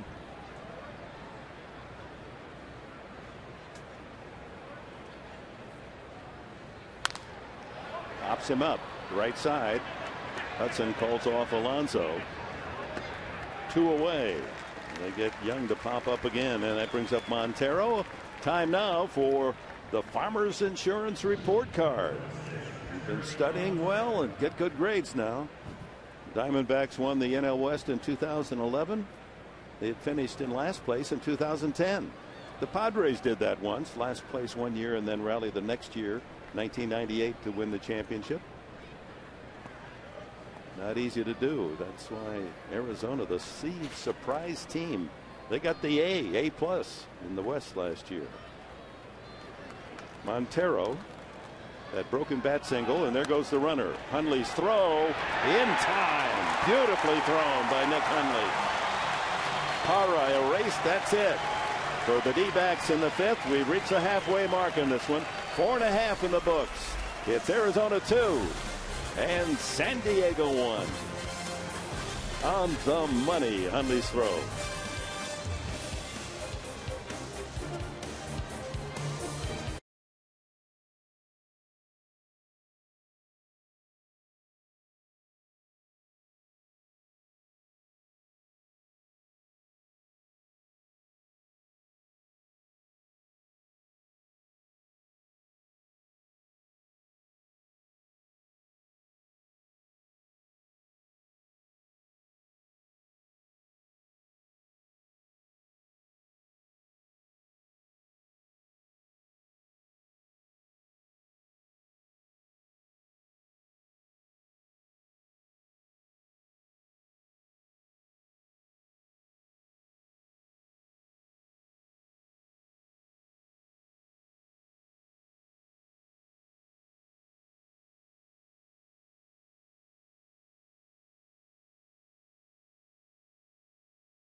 The National League West and at Petco Park in San Diego as we arrive at the bottom of the fifth inning. It'll be Volquez, then the top of the order Maben and Venable against Trevor Cahill. First pitch to Volquez outside. He walked the first time.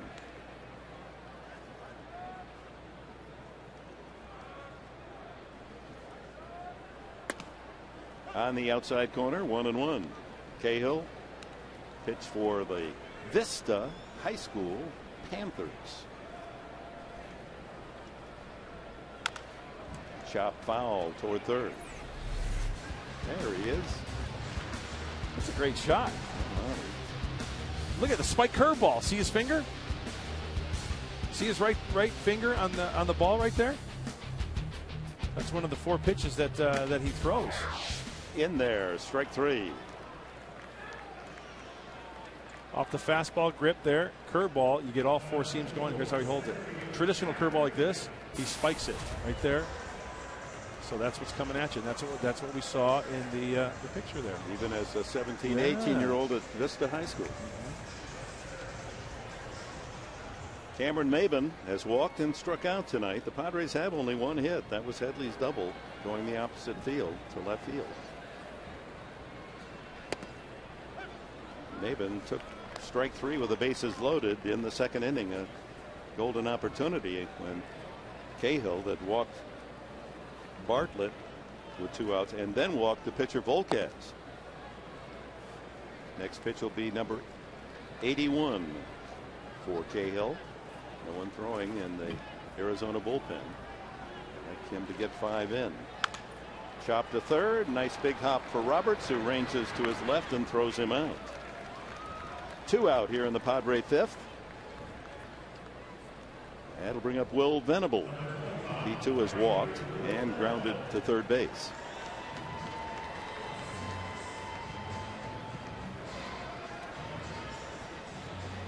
Dodgers won their home opener today 2-1. 50th anniversary to the exact date of the first game played at Dodger Stadium. And wouldn't you know it, a birthday guy would win the game.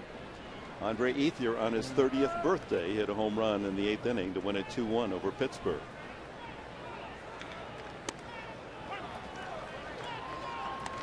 Two strikes quickly on Venable. Cahill going soft right out of the chute to go 0-2. Curveball, changeup. Drive up the middle, base hit. You see that high sinker all over, protecting the plate? Hey, that's a good at-bat, Mark Sweeney. Being in the hole 0-2. Yeah, what I loved what Will Venable did that time, he took the changeup on a great pitcher's pitch, but he tracked it all the way to the mitt. He got set him up for that, and he stayed square, took a line drive swing right through the middle. Great job by Will Venable. Second hit for the Padres with 2 outs. Venable a threat to steal as he smacks that one sharply past the pitcher Cahill into center field. Headley grounded into a double play and then doubled and scored. We'll see if and when Venable might try to pilfer second base and get in position to tie this one up. Will with 1 stolen base so far this season. He has a healthy lead over there.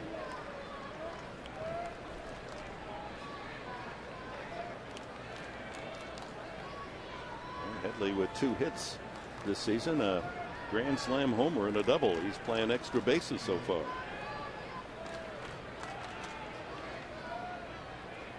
Home run right-handed, the double tonight left-handed.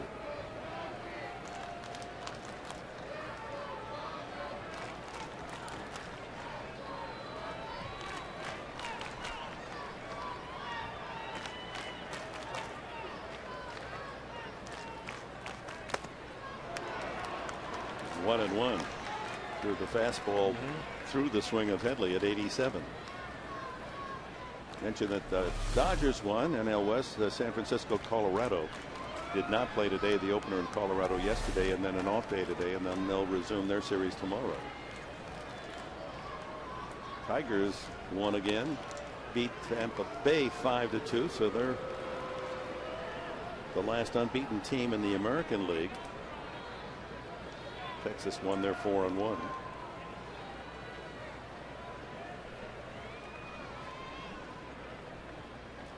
The Mets lost, so they fall from the unbeaten ranks. You know, you mentioned the Tigers being undefeated, Dick, and it's going to remain with me till my days here on Earth. That 1984 year where they started 35-5 to go on and win. Is that just incredible? And Kirk Gibson was a part of that team, of course. A ball and a strike to Headley. Oh, they almost got him. That was close. They had him leaning that time, and a quick move by Cahill. Very quick with the feet. Throwing a dart over to first base. On the second base side of the bag. Just gets back in time.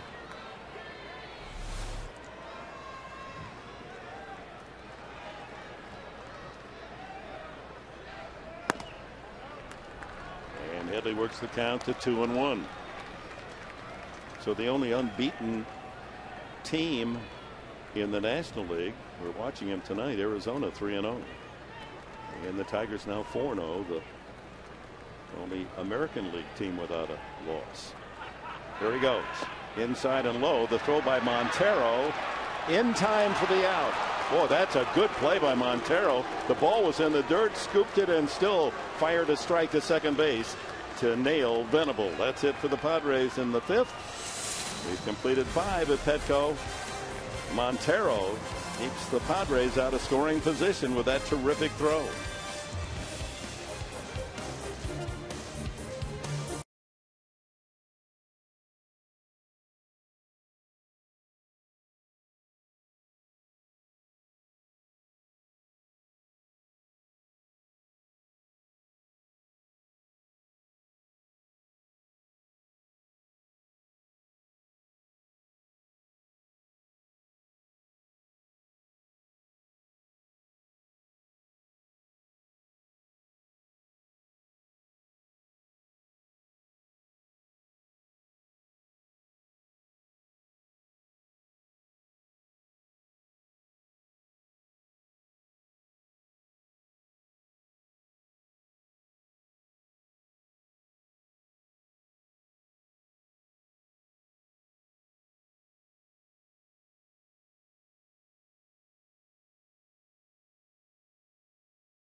visiting the Padres, and it's time for our answer to the AT&T trivia question.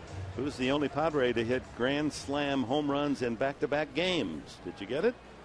Fred McGriff against Houston in 1991.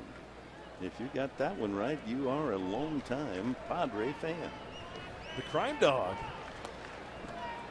He could hit him a long way. Yes, he could. Left-handed hitter. Montero, the broken bat infield hit, and he struck out the last time. Ground ball right at Alonso. They're staggering a bit, but gets his feet under him, and there's one away. Goldschmidt, the two-run double that gave Arizona the lead in the first inning, and they maintain that advantage. The little things, again, the fact that Volquez unable to cover first base on the broken bat ground ball to the right side by Montero kept the inning alive, and Goldschmidt beat the shift. Padres played him to hit to right center, his double to left center to knock in 2 runs.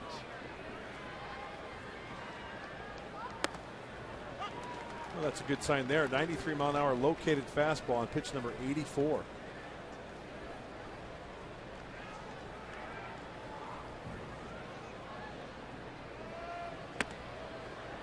Curveball misses, 1-1. So it'll be Joe Saunders against Corey Luebke. Left-handed battle tomorrow. 3:30 afternoon game on Wednesday. 2:30 for Padres Live here on Fox Sports San Diego. Count goes 2-1 on a changeup. Then 7 o'clock Thursday night, Ian Kennedy, who had a fantastic year, the ace of the Diamondback staff a year ago, and Anthony Bass will fill the void left by the injury to Dustin Mosley, the right shoulder injury that is more severe than at first diagnosed. Ripped to center field for a base hit by Goldschmidt. He has his second hit. They may have themselves a good one in this. Goldschmidt. A very aggressive swinger. He's got pop. He's got popped all fields, and this is a hanging changeup. That changeup just dives right down and in. Listen to this.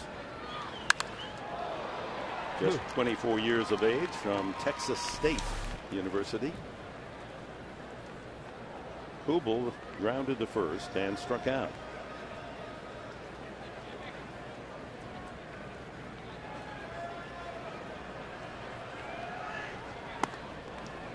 You watched Goldschmidt last year. He stole a couple of bags. He's a big guy, but he can run.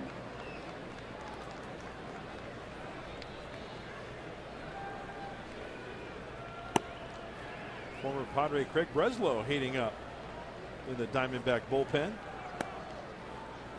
Bullpen has been terrific for the D-backs. That was the big change in their team a year ago. And they've done a good job this year again.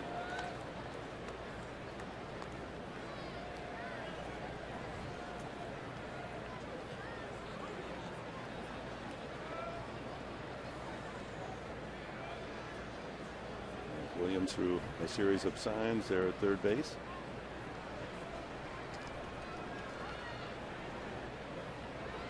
Run and hit or hit and run here, 2-0. And Volquez thinking right along with you there, stepping off, making that runner at first base, being Goldschmidt stop. He looked like he was getting into a secondary lead even before Volquez lifted that leg. So something might be on. You never know.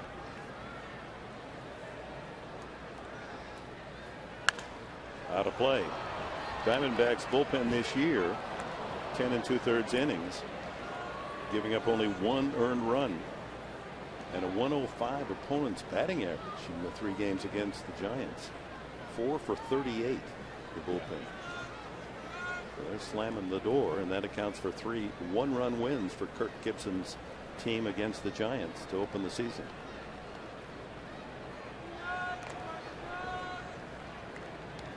2-1 to Kubel. Ryan Roberts on deck.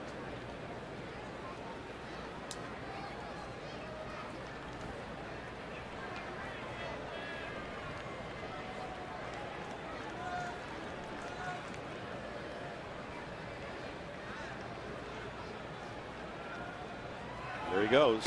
Swung on and missed.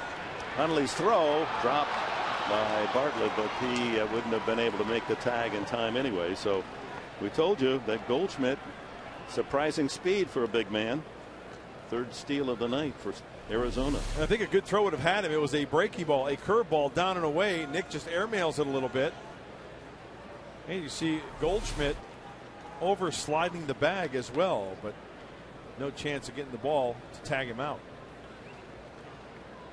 Count goes 2-2 on Kubel.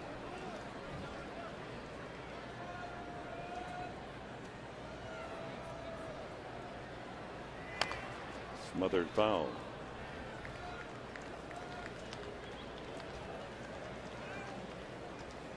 Kubel sounds, that last name, like he should be playing for the Milwaukee Brewers. You go into your favorite tavern in Milwaukee and say, I'll have a double Kubel. Lots of foam. It does. Yeah, that's it. Good You old- get the little small beers, and then you get the Kubels.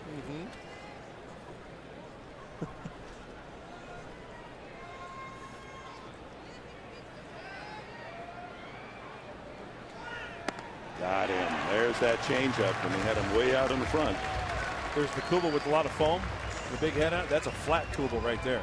On the changeup, down and away. Look at how it just leaks down and away. Kubel cannot reach. Brings it to his knees. Good changeup from Edinson Volquez. Bartender, I'm out of here. 5 strikeouts for Volquez. Roberts up twice. Similar pattern. Walked, stole second. Second inning. Fourth inning, walked, stole second. Goldschmidt out at second with 2 outs. This is a big at bat right here for Volquez. Big verbal. 94 miles an hour. I'm sorry. 94 pitches, 80 miles an hour on the curveball, and a darn good one at that. Buddy Black on the bench was looking at his card, and Darren Balsey now on the phone. So this could be the last inning. In fact, if I was a betting man, this would be his last inning for Volquez. Get out without this runner at second base scoring. 2-1 Arizona. That's on the outside corner. There's a 93 mile an hour fastball. Joe Thatcher, the veteran left-hander, is the first man up for San Diego.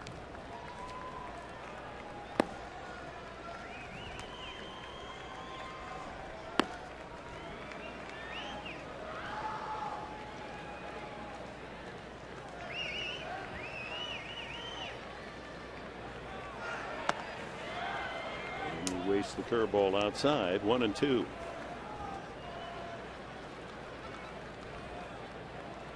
Just as he offered in the opening game of the season against the Dodgers, Edinson Volquez has done some things that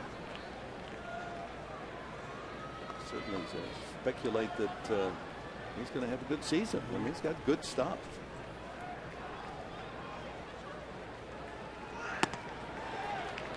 Now that pitch there, that last pitch, we talked about in the pregame show when Volquez runs into trouble, starts to overstride a little bit and overthrow. I think he maybe wanted a little extra giddy up on that fastball, and it was up and away, trying to go down and away for a strike. The count goes 2-2 to Roberts. Had trouble throwing him strikes, as we've already indicated. 3 walks tonight from Volquez. 2 of them to Roberts, and then the intentional pass to Aaron Hill, the other.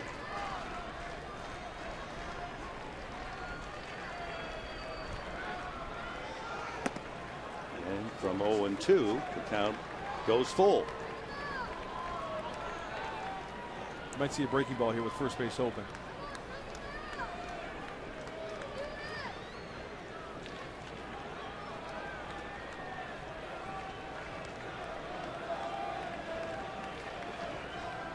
Or a changeup.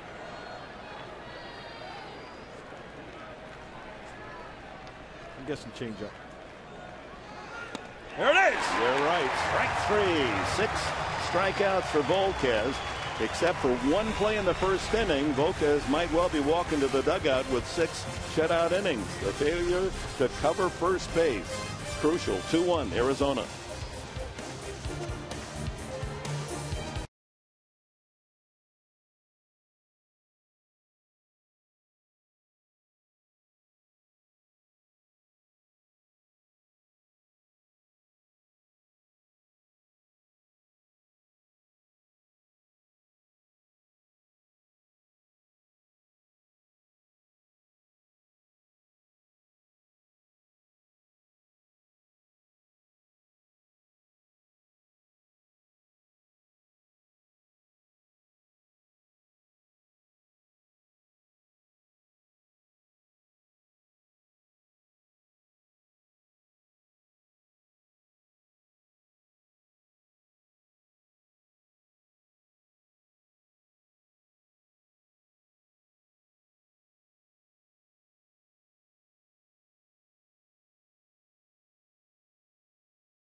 I am joined by one of the Padres charities which is being honored this homestand. It is a great charity. Mallory Rush of Mission Continues.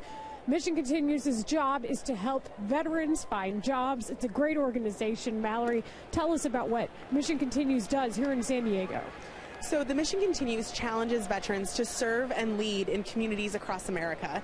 So here in San Diego, so far we've awarded 12 fellowships with an additional 6 that are being awarded as part of our Bravo class, which kicks off here actually next weekend as part of the Padres military opening day on Sunday the 22nd. And when you say a fellowship, what does that mean? So what we do is we challenge veterans to rebuild a sense of purpose through community service. So through our fellowship program, fellows serve for 6 months at a local nonprofit organization for 20 hours a week. So they're able to move that sense of service and leadership that they gained in the military back home to their communities. Something we're looking forward to seeing next Sunday as part of Military Opening Day. A great charity, and Mission Continues. Mallory Rush, thank you. We'll send it back upstairs to Dick and Mark Grant, guys. All right, thank you, Layla. A 4-pitch walk to Chase Headley to open the 6th inning. Brad Ziegler is throwing now in the bullpen for the Arizona Diamondbacks. Cahill walking 6 men tonight. His pitch count up to 92. Side-wheeling right-hander. Throwing seriously in the bullpen as Guzman takes a strike. He has struck out, knocked in the Padre run with Headley at third and 1 out. A ground ball to third got Headley home. Guzman's 4th run batted in of the season. And a tying run on for the Padres here in the 6th inning. Headley with a walk.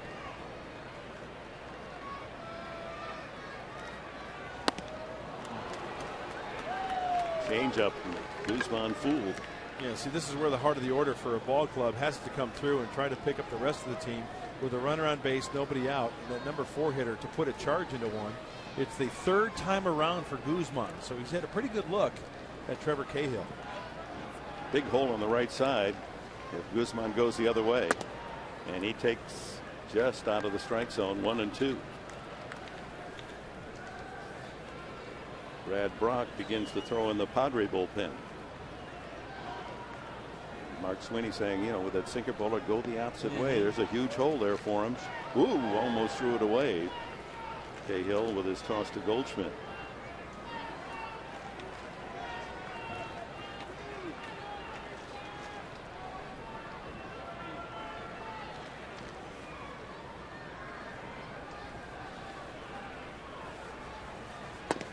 Way outside. Tried to get him to fish for the slider. Remember, that's how he got him out to end the 1st inning. It was a feeble swing by Guzman, so he's trying to go right back out there. Gibson being very patient with this young right-hander, isn't he? All the wildness. Got him. Changeup. So the strikeout, his 5th, 1 away. And a reminder, MLB on Fox this season. Fox Sports proud to support Boys and Girls Club of America, a place where youth can reach their full potential as productive and caring and responsible young citizens. To learn more, please visit greatfutures.org/Fox Sports.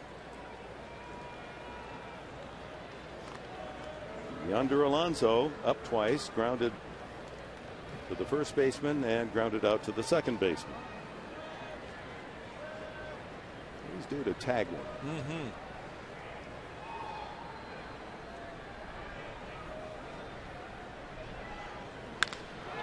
Lines it, but right at the center fielder Young. Oh, that one knuckling out there, and Young stays with it for the out. So hard hit, but directed right to the center fielder. Tough luck for Alonso.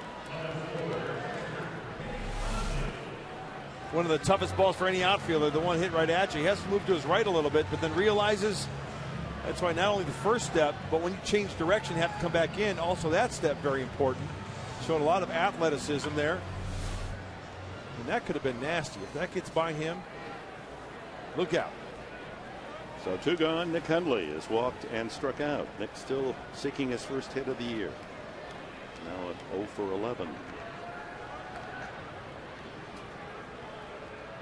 Padres receiving 6 base on balls from Cahill, but not one of them has scored yet.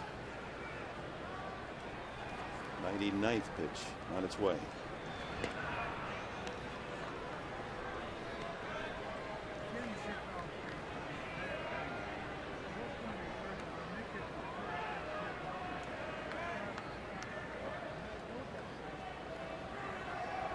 From the perspective of the manager, Buddy Black. Slider.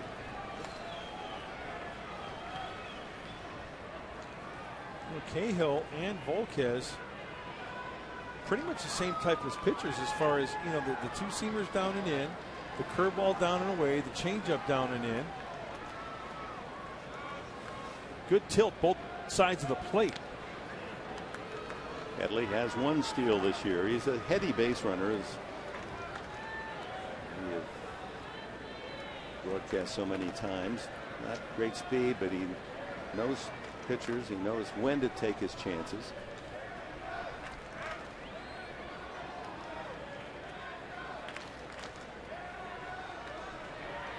And if nothing else, providing a distraction to Cahill, and hopefully for Hundley to look at a mistake and drive it.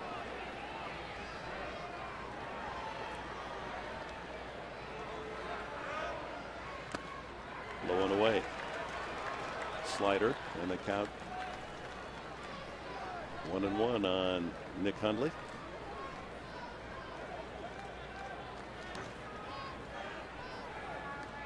It might take 100 pitches to throw a gem. He's held the Padres to 2 hits, 1 run, but it just takes one. Maybe pitch 101 for the Padres to take the lead. One mistake. Outside, 2-1. Well, you throw 100 pitches in a game and more balls than strikes, and yet you're leading 2-1. That's hard to do. But he's only allowed 2 hits. The 6 walks matched by the 5 strikeouts.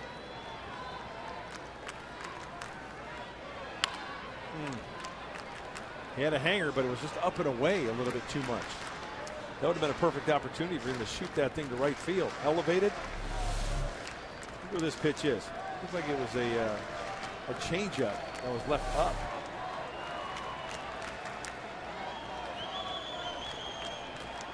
So the count leveled at 2-2 to Nick Hundley with 2 outs, and Headley at first, representing the tying run.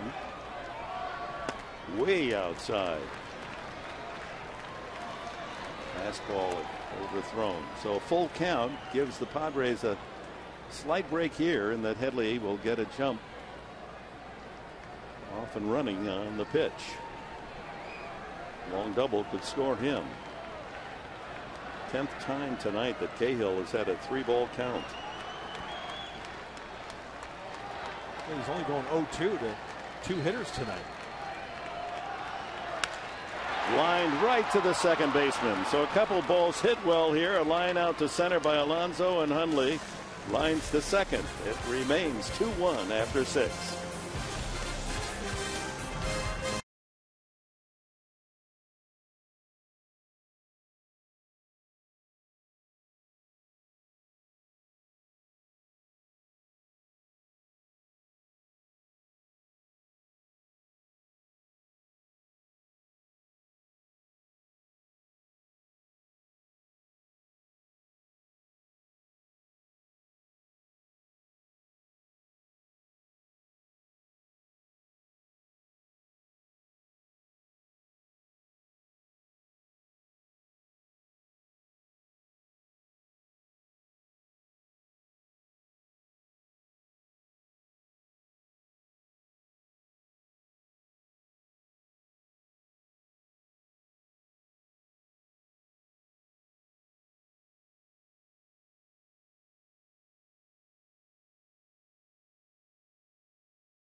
Diamondbacks over the Padres here as we head into the top of the 7th. Mark Sweeney, Mike Pomeranz with you. Boy, Edinson Volquez, we thought going into this game was going to really lean on that changeup, but he has stayed in the ball game using something else. Yeah, his curveball has been outstanding tonight. Good breaking ball. He's giving his team an opportunity to win, keeping him in the ball game. He's got 3 walks right now, but 6 punch-outs, and he's getting a little help every way he can. Nick Hundley's thrown out a runner, and everybody's doing their best defensively. Looks like in the post-game show, Mr. Volquez is going to have to be broken down. What do you think, Mark? Yeah, and you see that. He has fastball, but he also is burying that breaking ball with 2 strikes. Nice job keeping his team alive in this game. Dick and Mark, let's get you back into game action. We'll also talk to Bud Black, and we'll have the instructional on taking the extra base, too. All right, gents, we'll look forward to your analysis and all the news in baseball on the Padre Live post-game show. Aaron Hill, then the pitcher spot, and former Padre Jeff Blum has a bat in the on-deck circle. And then the leadoff man Bloomquist here against Volquez in the 7th. There's a strike, and he still has a hummer here in the late innings. 93 miles an hour.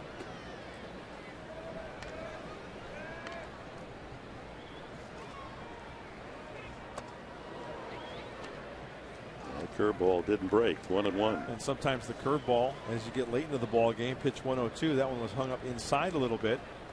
And that's where it can be a little dangerous. You got to make sure you get that release point out in front, and if you're going to miss down. Not over the heart of the plate, middle in.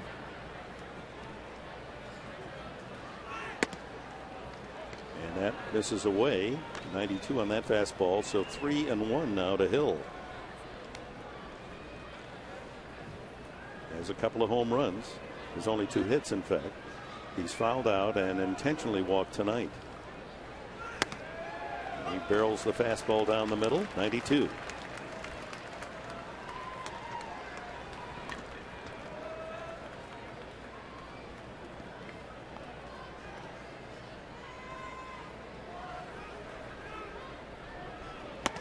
Struck him out with a fastball. 93.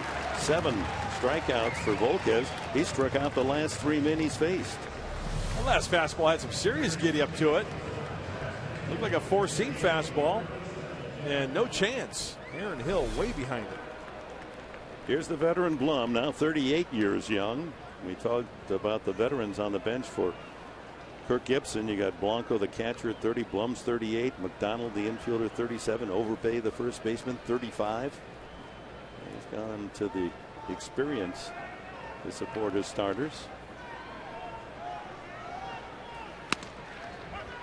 Blum takes a fastball for a strike. Hold on there. That was an off-speed pitch, a changeup.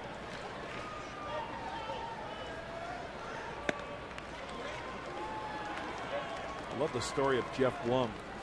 He went to Cal Berkeley, as a right-handed hitter. And the coach said, hey, I want you to start switch hitting. Jeff says, I've never hit left-handed in my life. Well, Jeff was on scholarship, right?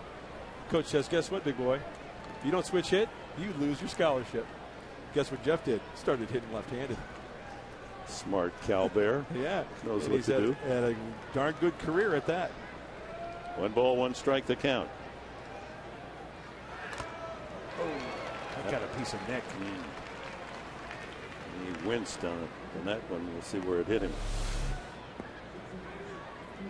Oh, that got him on the left shoulder and looked like maybe the side of the face or the mask. Plate umpire Jeff Kellogg taking some time clean off the plate to make sure that Henley's eyes are clear.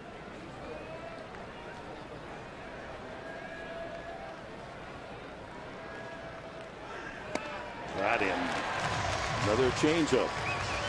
4 strikeouts in a row, 8 in the game for Volquez. Looks like Volquez getting stronger and keeping the balls down in the strike zone as time goes on, way out in front. You make a hitter like Jeff Blum look like that on a pitch, you're doing something right. Here's Bloomquist, single to open the game. That was the whole story for Arizona. They got their 2 runs early. And with 2 outs, Montero hit what appeared to be an innocent broken bat ground ball to the right side to Alonso. Routine to Hudson. Volquez, he deserves a hand. The fans behind the dugout of the Padres stand to applaud Volquez. 7 solid innings, and he got better as the game progressed.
Padres need a run to tie, and they'll have the lower third of the order as we look at the Burger King in game box score. Only a couple of hits. Venables line single in the 5th inning, and the double by Headley, and the run scored back in the Padre third as he came around on the ground out by Guzman.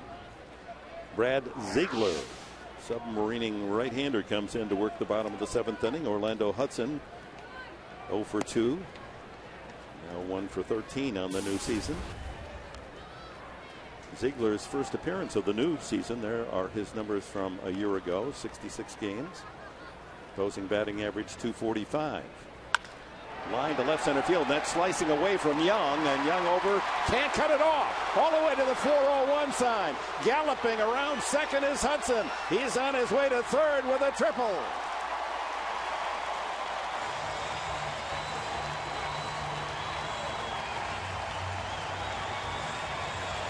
The Padres' first 3-base hit of the season, and the tying runs at third with no one out. Well, Ziegler, the low 3/4 arm angle, gives the left-handed hitting Hudson a good view of that baseball, and he splits the gap as soon as it gets by. He is off and running. No chance for Young to get that ball in. And as we mentioned in the pregame show, Orlando Hudson is his own base coach. Did you see? He saw the flight of the ball. He saw the outfielders. He knew he could get to third base. First 3-bagger for the O-Dog.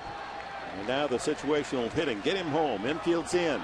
And the drive to left center field. That's going to fall for a base hit for Bartlett. Hudson scores easily. Bartlett turns. He's going to try to gamble. He's on the way to second. And he is out of there. Good throw from the outfield. Denies the gamble by Bartlett, but the Padres have tied it at 2 on the triple by Hudson and the RBI single for Bartlett. Well, right out of the get-go, the Padres taking some good hacks. That was a hanging slider. And Jason Bartlett, he was gambling that Kubel couldn't come up with that baseball and fire a strike. He does a nice contortionist act, trying to avoid that tag. He tried to get, oh, you can't tag me there, but they got him in the chest. Yep. 7-4 on the putout. Good attempt by Jason. Now that's aggressive base running. Yeah. You're playing at home. That you know you've got the game tied. Why not try to steal that extra 90? Jeremy Hermida comes in to pinch hit for Volquez.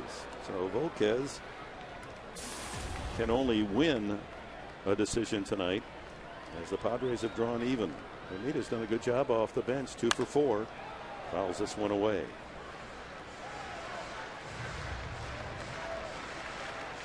Good swing for Orlando Hudson. Glad to see that. Meanwhile, Trevor Cahill in his debut as an Arizona pitcher will not figure in the outcome. He's denied his first win in the National League. Outside, 1-2.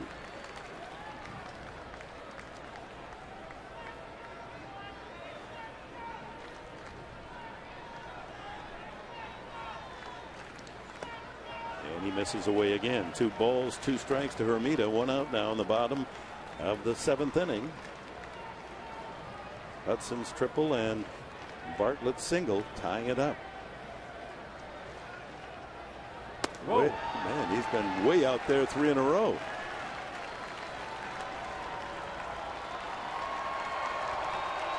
Brian Shaw heating up, the right-hander. If Ziegler gets into trouble, Trammell and Gibson looking at the scorecard. Low, and it skips away. Hermida with a count, 2 strikes against him. Watches 4 balls well out of the strike zone. 1 out walk. Go ahead run aboard for the Padres, and to the top of the order in Cameron Maben. Looks like Ziegler cannot find the release point on that fastball, slider, or changeup that he's throwing. And Charles Nagy on the phone to see if Shaw is ready to go. How about all the walks for the Padres? They had 24 in the Dodger series, and they've got 7 more tonight. I mentioned it earlier, the great numbers by the Diamondback bullpen. They've allowed only 1 run in almost 11 innings prior to tonight. He slings that one just out of the strike zone. Ziegler, one of those veteran players, now 32, found that by switching his delivery to sidearm submarine, found success as a reliever.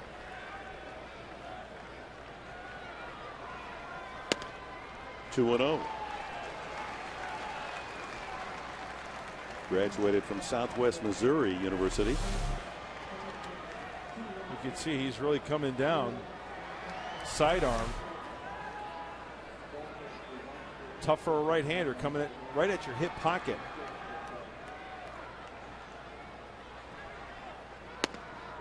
On the inside corner. Fastball only 83 miles an hour. Here's what it looks like. Cameron Maben's really got to concentrate keeping that front side in. Almost like a softball pitcher out there. The fastball rising.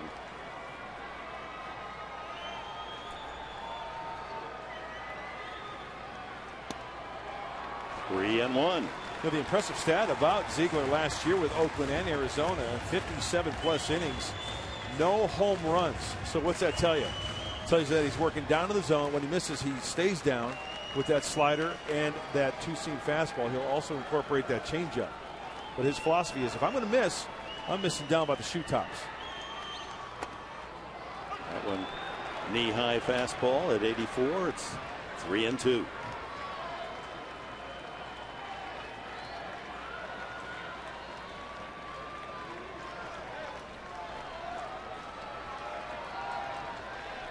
See if they play a little run and hit here on 3 and 2.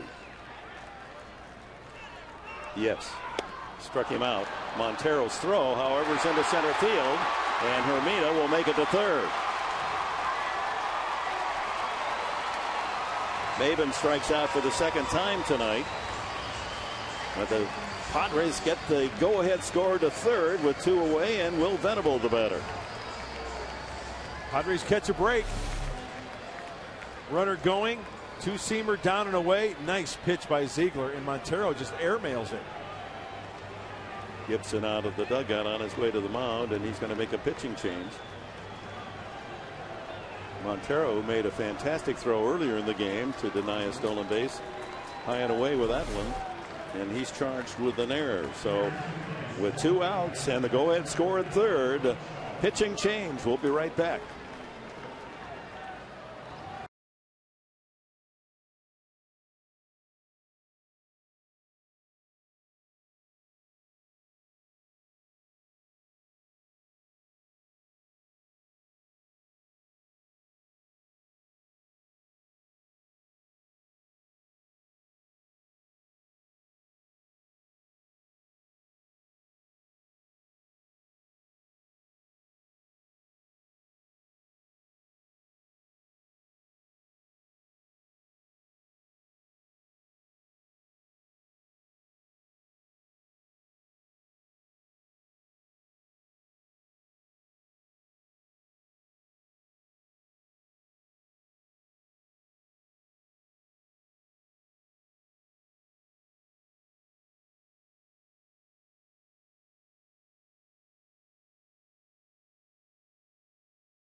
And the Padres have Hermida at third base, and Will Venable the batter against 24-year-old right-hander Brian Shaw.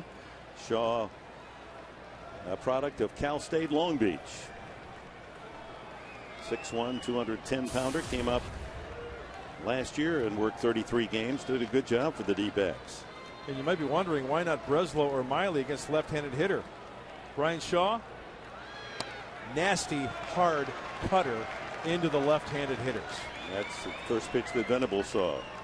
Ball one. Venable, a walk, a ground out, and a line single to center field tonight. That's in there, 1-1 at 91. Yeah, it's a hard cutter. He can get that thing up to 94, 95. Try to saw off the left-handers. Moved up the ranks in the D-back system very quickly, this young man. Out of play. That's the one pitch that Will Venable wants back. Usually the cutter starts towards the middle of the plate and works in. Look at this one. He leaves that outside, enabling Will Venable to get extended. That's not where he wanted it. Montero was set up on the inside part of the plate.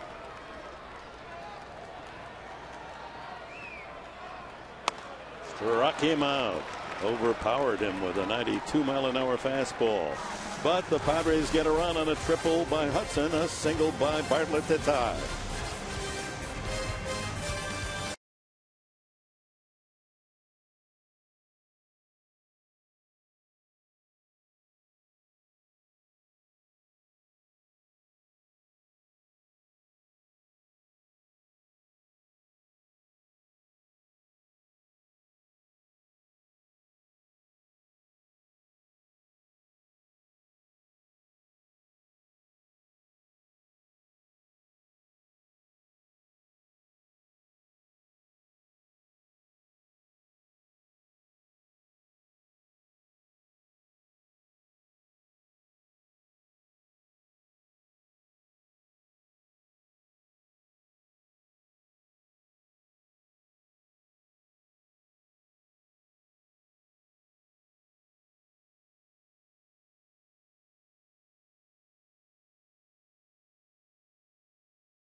Baseball brought to you by Petco, where the healthy pets go.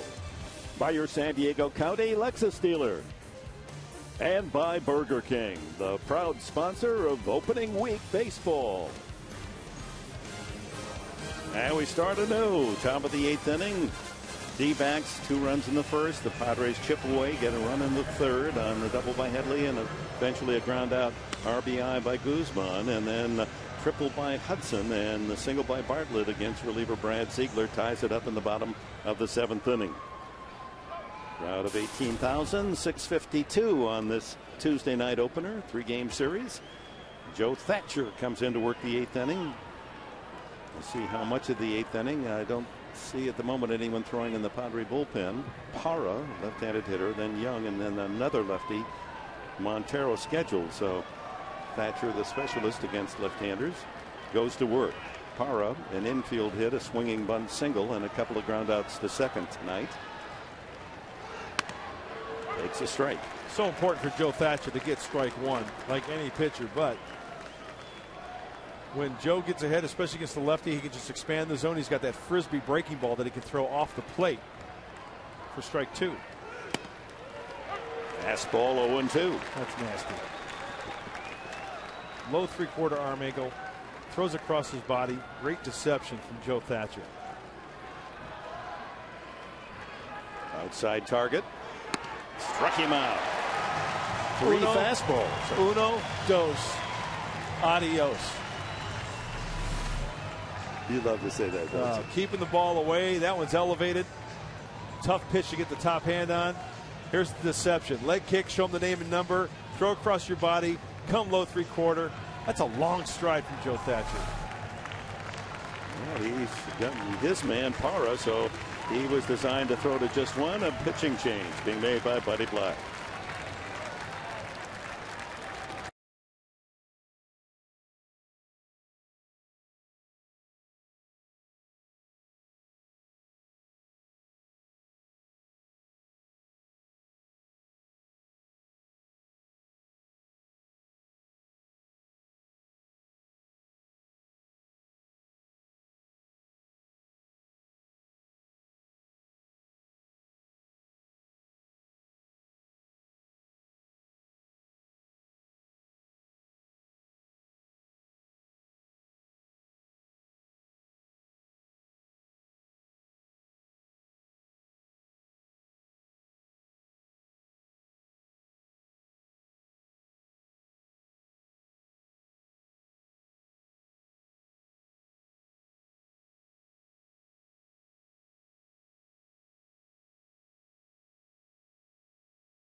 And welcome back. Luke Gregerson has come on to work for the little and the young and the big and the old Padre fans here tonight.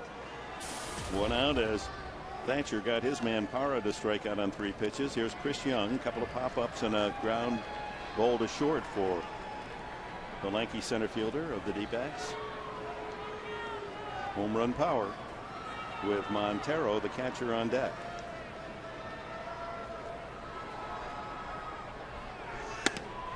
Gregerson with a strike. Fastball at 89. Second outing for Luke Gregerson.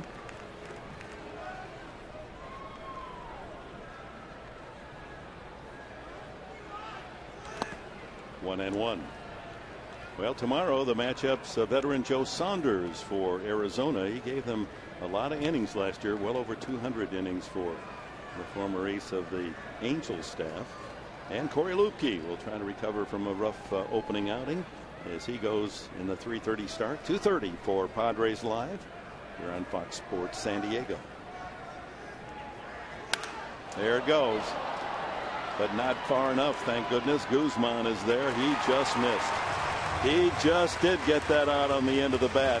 Off the bat, it looked like trouble, but a routine fly ball out to left. Just a little bit too quick to the baseball. Maybe that front shoulder opening up. Let's focus on the front shoulder.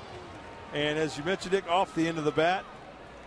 You could see he was upset. He got the pitch he wanted up high. And here's Montero. Montero with a broken bat single, infield hit in the first. Struck out and was out on a hard ground ball to first base unassisted.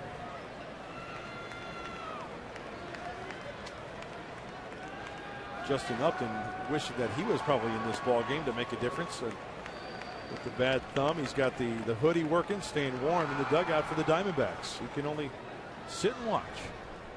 Upton injuring that thumb in a slide at second base, trying to break up a double play on Sunday against the Giants. Montero going for the downs. Good slider. Talked to Luke Gregerson the other day, pregame show. He mentioned the slider. It's all in the grip. After seeing that last pitch, he's got a good release point down, good tilt, swinging over the top of it.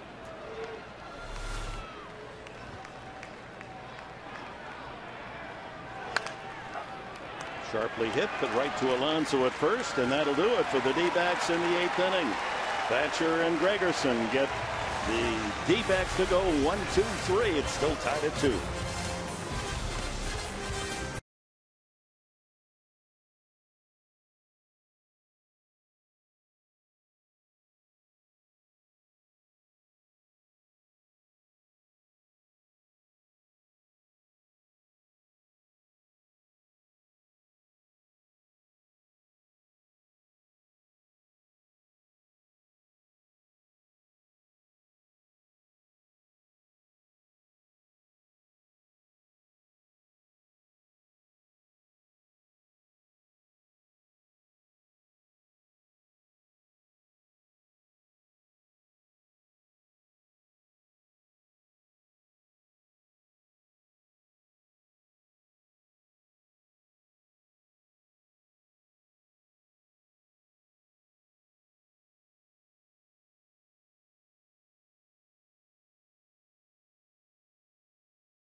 Sundays on Fox Sports San Diego.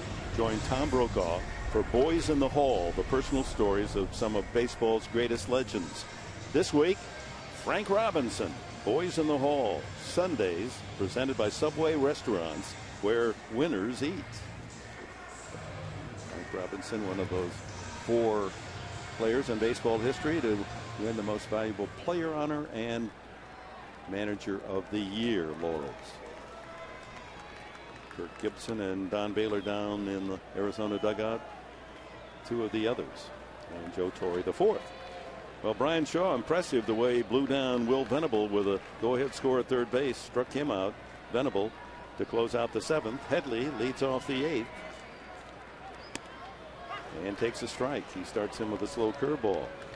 Headley a double and a walk tonight. And scored the first run.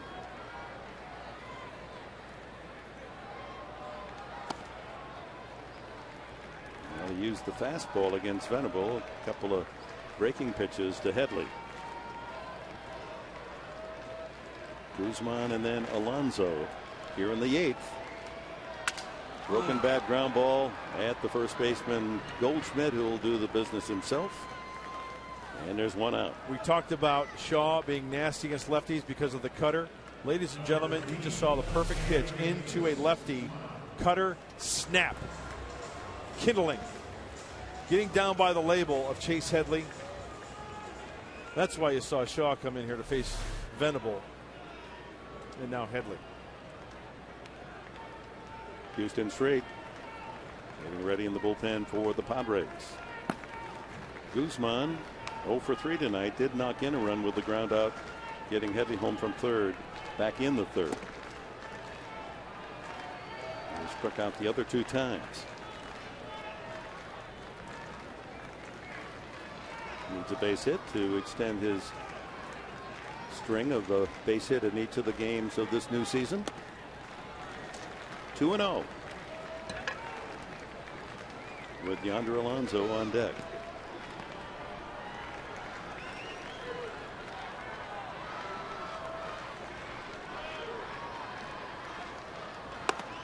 Oh, fastball right at the letters at 91. Yeah, that was a hanger.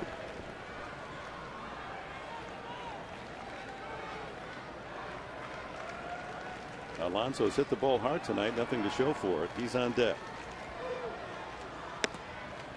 That one sliding outside. 3-1. Cut fastball that is running away from the right-handed hitter.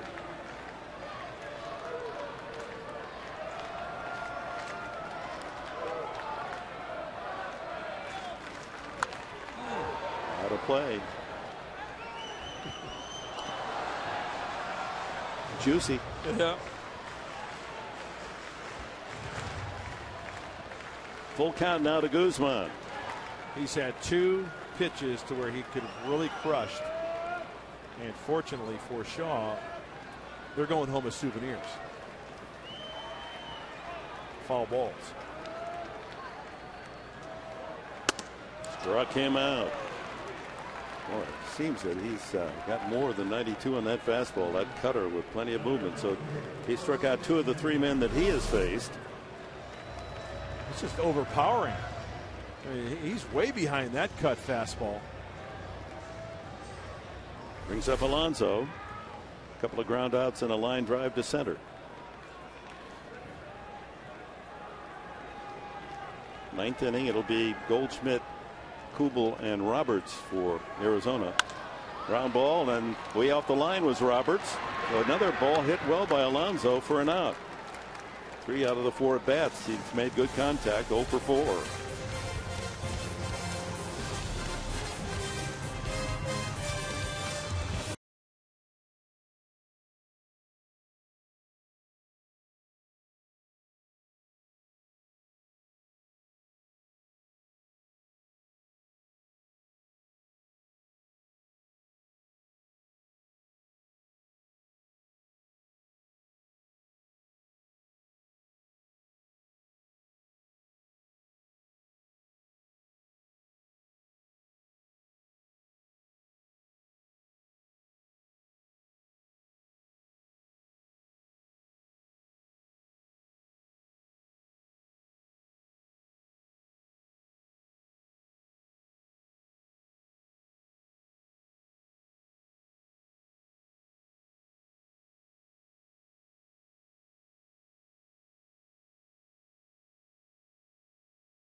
The first inning, the broken bat by Montero. Volquez didn't cover. Montero credited with an infield hit, 2 men on, and Goldschmidt finds the gap in left center field. If that ball bounces into the seats, they get 1. Instead, they got 2. Guzman got Headley home to make it 2-1 with the ground out back in the 3rd.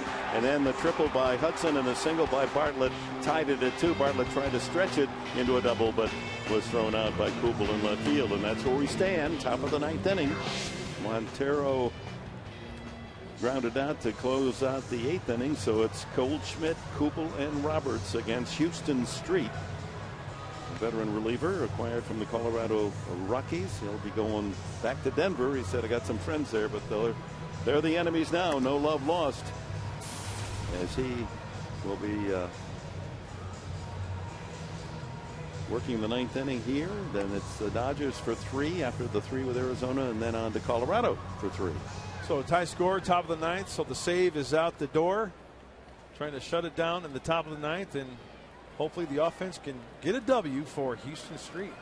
Goldschmidt has 2 of the 5 hits, the 2-run double and a single to center field. Came in 1 for 7. That 1 being a home run.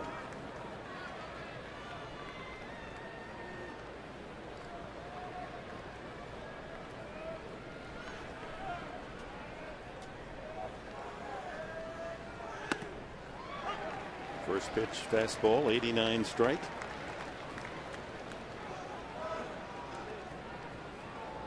Right-hander starts the throw down in the bullpen for Arizona. Up high. David Hernandez, hard-throwing right-hander. And J.J. Putz, who is their closer. So if it remains tied, you'll see Hernandez. If the Diamondbacks take the lead, J.J. Putz. Good fastball at 90. 1-2 the count.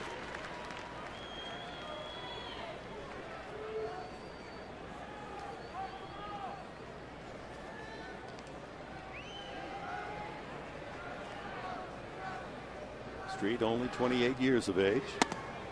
Over but low. University of Texas star. As a freshman, the most valuable player in the College World Series. And the son of an All-America quarterback at Texas, James Street.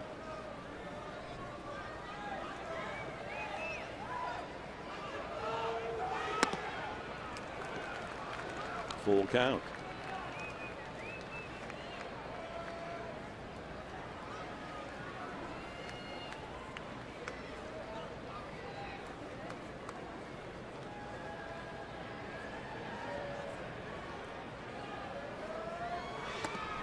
Got him.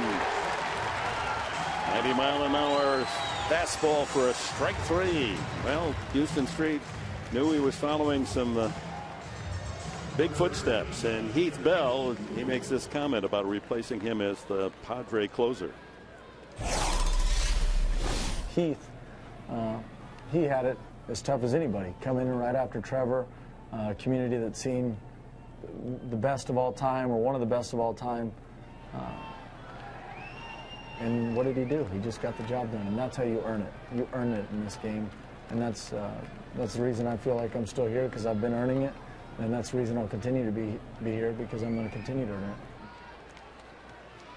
Got that cocky confidence of a relief pitcher, a stopper. And they believe they're going to get everybody out, and they have a short memory if they don't.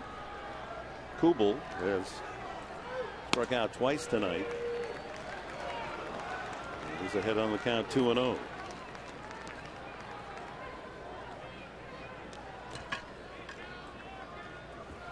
Cool night here at Petco. Temperature in the mid-50s here in the 9th inning. 3-0. Ryan Roberts is on deck for the D-backs.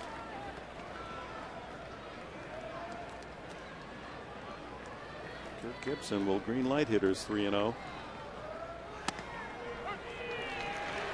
Kubel takes a high strike. Even though that was a strike, that 3-0 pitch, Houston Street's going to have to make an adjustment, because Nick wanted it down and away. Hundley set up away again here, 3-1. Out of play. Street battles back, the count full. You know, there's got to be a little deception with Houston Street out there, because that was an 88-mile-an-hour fastball. It looked like it was right down the middle, and Kubel could not catch up to it. Goes from the first base, extreme first base side of the rubber, just so that toe is in contact with the rubber. That's all you need to do. Out of play again. He actually kind of slides that way as he goes into his windup, because Houston Street is in that category of one of the few closers that goes from the windup with nobody on base. A lot of them go from the stretch. So he utilizes his delivery and gets the most out of that body by going. So he'll start right here, but watch where he ends up on the first base side. Fly ball center, not hit very hard, but Maben is there for the out.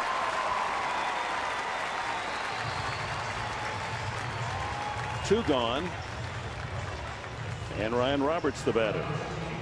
Well, that was a good battle by Street. He was down 3-0 on the count through 4 consecutive strikes, and gets Kubel to drive it out to center field. Roberts, 2 walks and a strikeout tonight.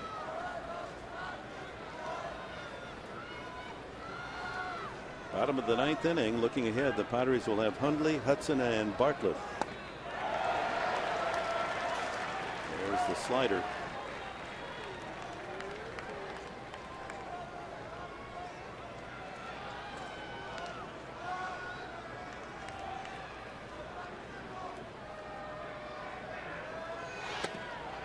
Ooh, a backup slider looked like. See how that kind of acted almost like a two-seam fastball. Rather than darting down and away from the righty, it backed up and had the opposite break. Nice. Yeah.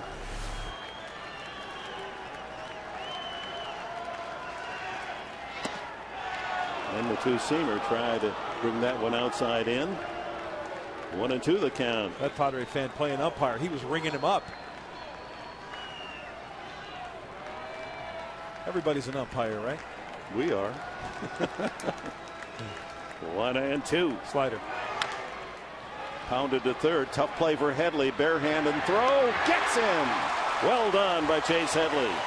Do or die. He had to go with the bare hand.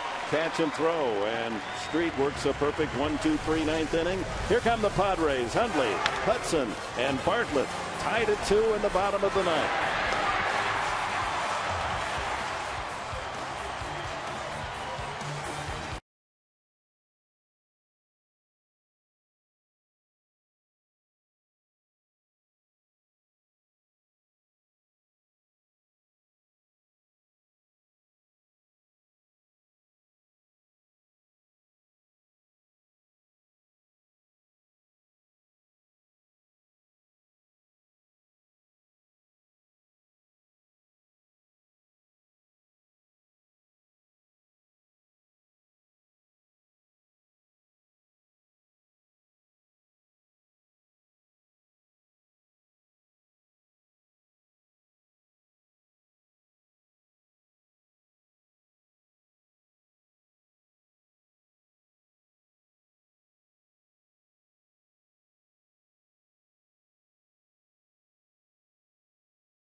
We'll have a complete wrap-up of the game, including live interviews and the Bud Black post-game press conference.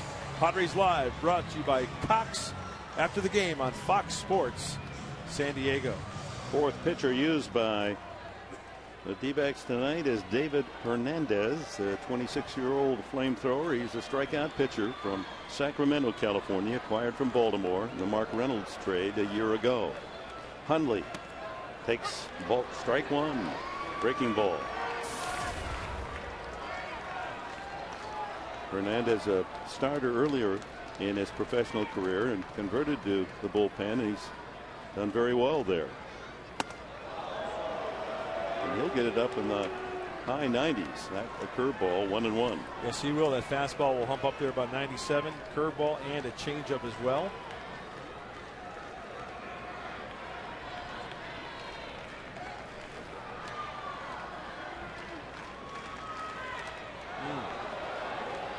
Did not go. The count 2-1. Yeah. We're talking about Chase Headley on Sunday, looking for his first hit of the season. It was a grand slam. Hundley is seeking his first hit, starting the year 0 for 12 with his 0 for 2 tonight. See him get a hold of one.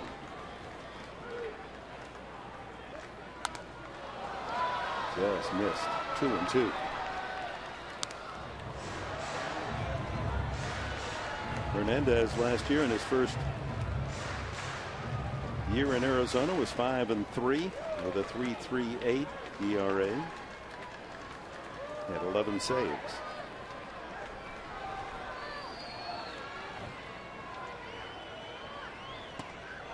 Inside with a breaking pitch.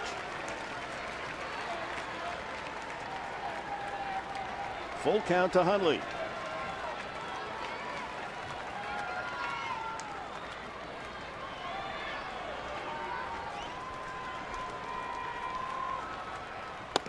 Ball 4.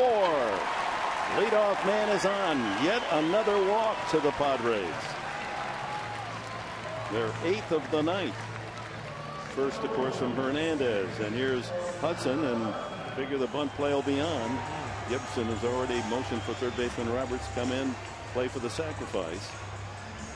And Hudson wants the bunt down the first base line with Goldschmidt holding on the runner. Hudson with a triple through the gap in left center field and scored the tying run back in the 7th. Good bunt. Ooh, almost hit the catcher Montero in fair territory. Foul ball is the call by Jeff Kellogg, the plate umpire. If that hits the catcher in fair territory, Hudson might like that one out. Yeah.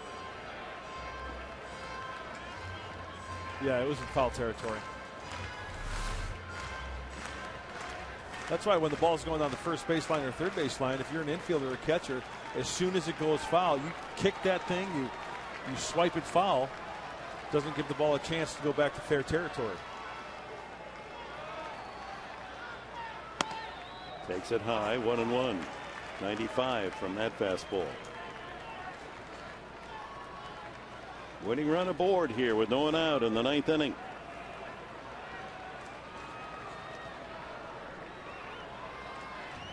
Fryer wants to raise the winning gonfalon.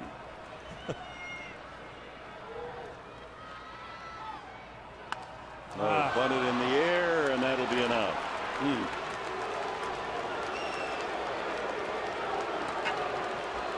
Well, Orlando Hudson getting underneath the baseball, therefore popping it up. The idea there is to hit the top half. Let's see where the pitch is. Is it elevated? Yeah, it's middle, in, and up. Just didn't get that barrel of the bat on top of the baseball. It doesn't get that runner over. Now here's Bartlett. Failure to sacrifice makes it a more difficult inning for the Padres. Chris Denorfia moves into the on-deck circle, the pitcher spot, and Bartlett takes ball 1.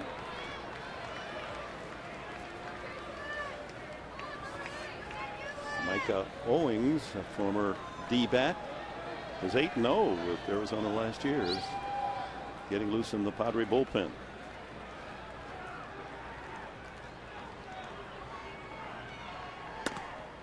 Fastball for a strike. Bartlett with a single to left center field to drive in Hudson, who had tripled in the 7th inning to tie the game at 2. There's the big right-hander Owings.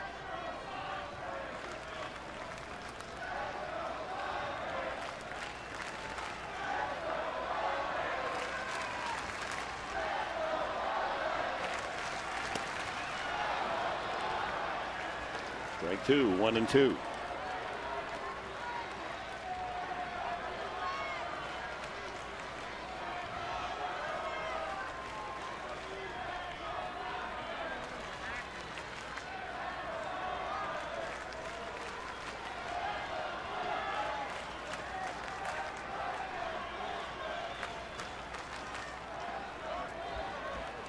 Time called, and it's 1-2 to Bartlett.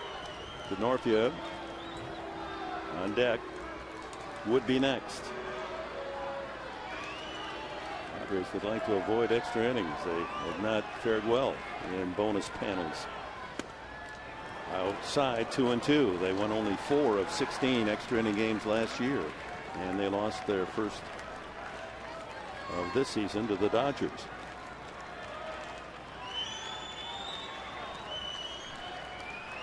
2-2 to Bartlett. Hundley ready to roll from first base. And away, so a full count. Fastball missing. Well, looking at the outfield defense in center field, Young playing on the second baseman side of second base, and in right field, Parra playing shallow. So there's quite a gap there as you take a look right in that area. And if he can get a good fastball up and away and smoke it that way, Nick Hundley would be off and running. He's gone, and he popped him up on the infield.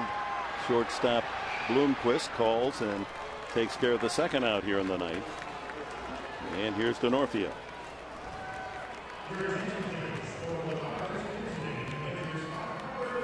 So tough to lay off a pitch that's up around the letters. Jason just could not get the top hand on top of that pitch. A riding fastball from Hernandez.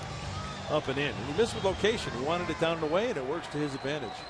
Well, DeNorfia, when he sees that rattler on the uniform of the opposition, his eyes brighten. He's a .355 lifetime hitter against Arizona. 22 for 62, looking for his first hit of this new season. Takes ball one. So DeNorfia hitting for Houston Street. If it goes to the 10th, it'll be Micah Owings.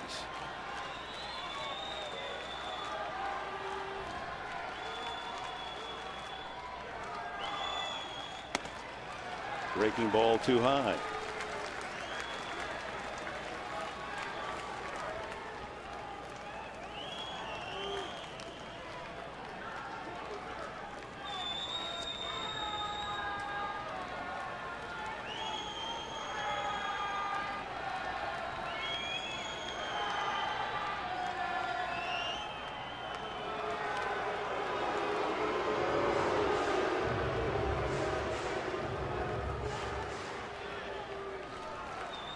Outfield playing to deny an extra base hit. Very deep. Kubel in left, Young in center, Power in right.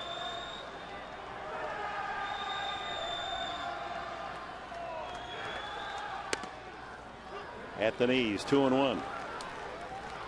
94-mile-an-hour fastball.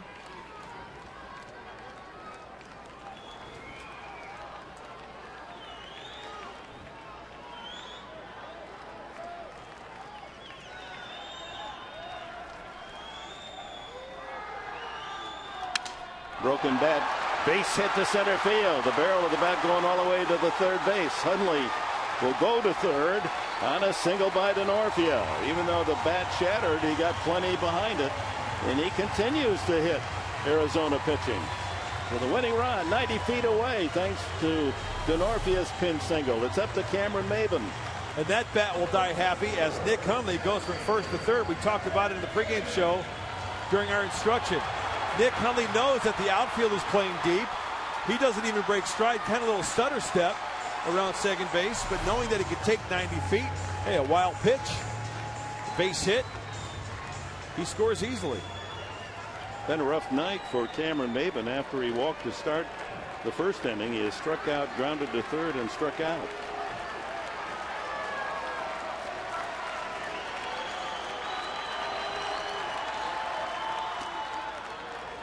Curveball had his knees buckling. 0-1. Hernandez doesn't throw that big old 12-6 curveball. It's a shorter breaking ball. Have not seen him bounce one yet. It's more like a big looping slider instead of a true 12-6er. And chasing that curveball. 0-2. Out of the zone. Starts it on the outside corner. Ends up in the left-handed batter's box. So what do? You just choke up a little and protect. All you need is a little punch single here. And as a pitcher, you go right back out there probably.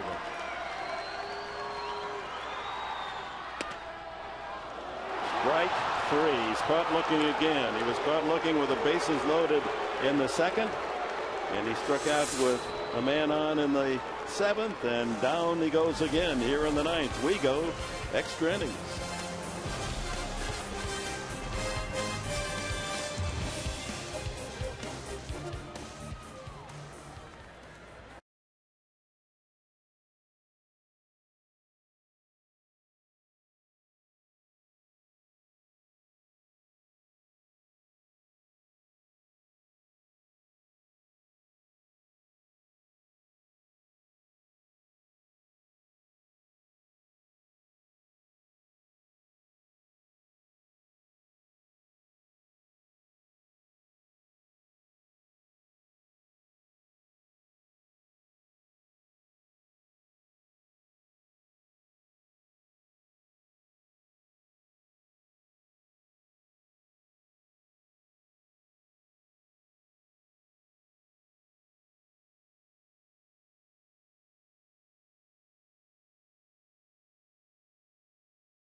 Catcher Montero, 2 runs and 5 hits aside. Padres have been the beneficiary of 7 walks in the game, but not one of those coming around to score. There's our matchup tomorrow. Veteran left-hander Joe Saunders for the D-backs and young Corey Luebke for the Padres. Saunders' first start of the new season. Pitched well against the Padres last year. And Luebke, a rough first start. Make amends tomorrow. That's a 3:30 start, 2:30 for Padres Live here on Fox Sports San Diego. Micah Owings against his former teammates. He was 8-0 with Arizona last year. Aaron Hill leads it off. Strike 1.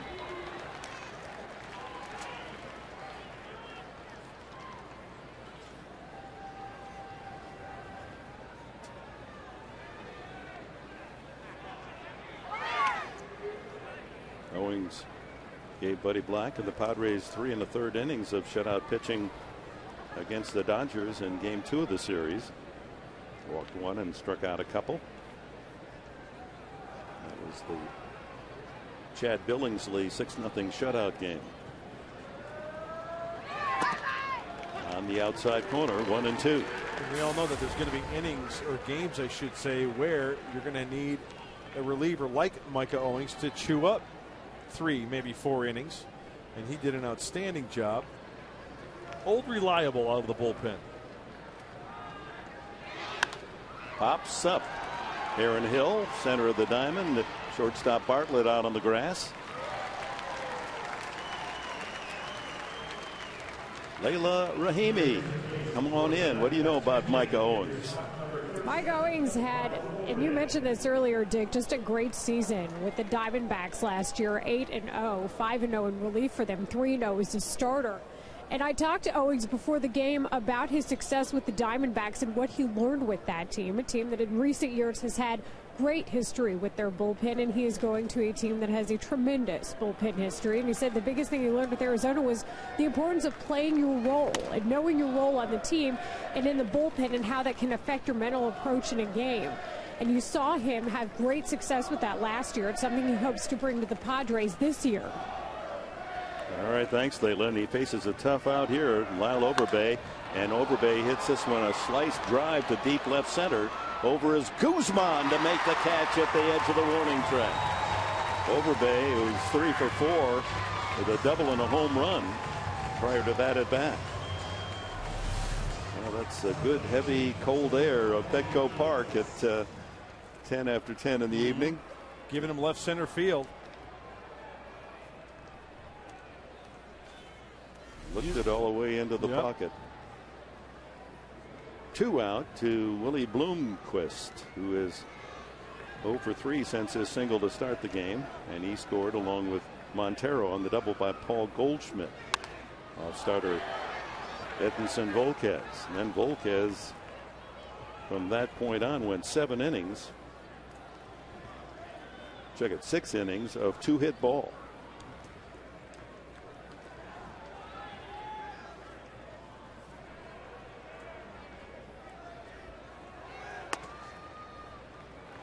Up high, 1-1. Padres in the last of the 10th have Venable, Headley, and Guzman scheduled. Bullpen is active for Arizona.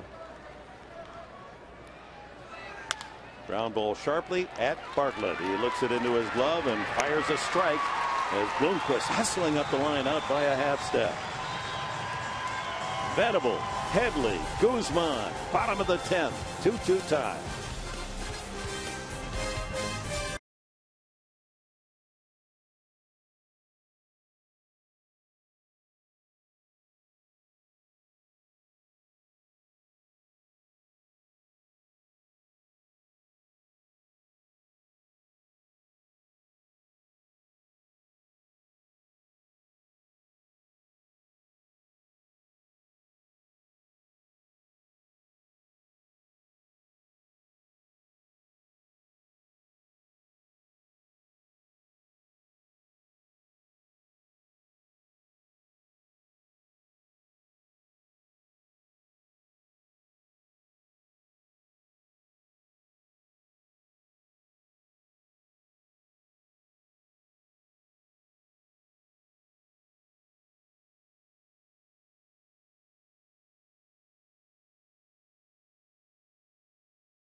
Philadelphia Phillies come to town Friday, April 20th at 7:05. And stay after the game for a spectacular fireworks show. Be sure to buy your tickets early for this and any 2012 game at that. And you save a lot of dough. Go to Padres.com or get on the horn and call 619-795-5555.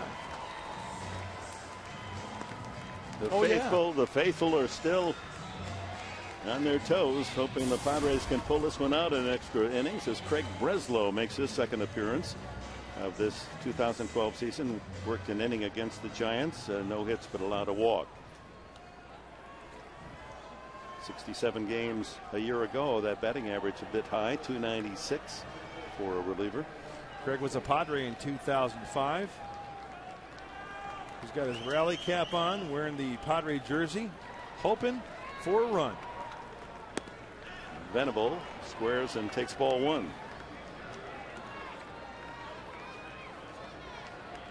Venable to be followed by switch hitting Chase Headley, and then a guy that enjoys hitting against southpaws, Jesus Guzman. Takes a strike at the knees, 1-1.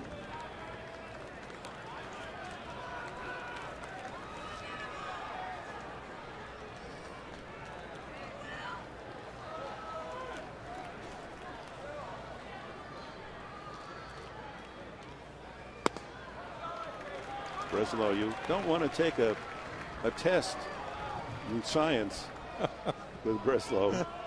He might do pretty well. Yeah. He has a degree in molecular biophysics and biochemistry from Yale. Bunted out in front of the plate. A good bunt.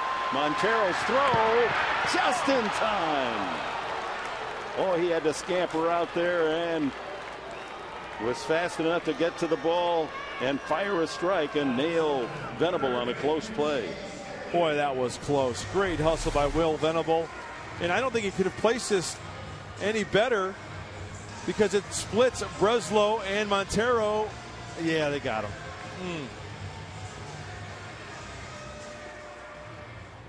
Yeah, good call by the first base umpire, Eric Cooper. Oh, it's Chase Headley with one out here in the last of the 10th inning. And a strike. Headley grounded into a double play after Maven and Venable had walked in the first inning, no one out. Padres unable to take advantage of early wildness by starter Trevor Cahill. Then he doubled into the left field corner, going the other way as a left-handed hitter, and came around to score on Guzman's ground out. He walked in the 6th, then bounced out to first in the 8th. Out of play. Remember, the home run that Chase Headley hit was from the right side off of Scott Albert, a lefty who hung him a slider. That last pitch there, Chase Headley wants back. An 0-2 mistake, looked like a breaking ball down and in. Into his wheelhouse. Breslow gets another chance at it.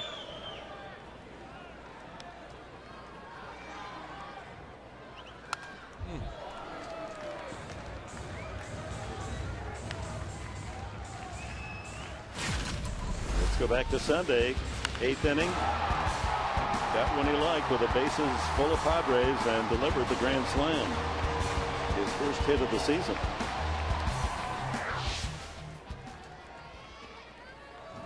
They brought in the piano movers and took him right off his back. Check swing. Did he go? No. Just did check out.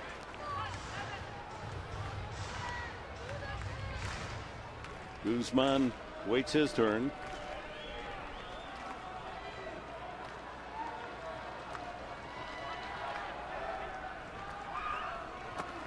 Struck him out. 2 away. And here's Guzman. I told you the Padres did not have much success in extra innings last year, winning only 4, losing 12. Arizona went 8-4, winning their last 4 extra inning games down the stretch when they played their best ball to close out the NL West. Guzman has knocked in a run with the ground out, but he struck out the other 3 times.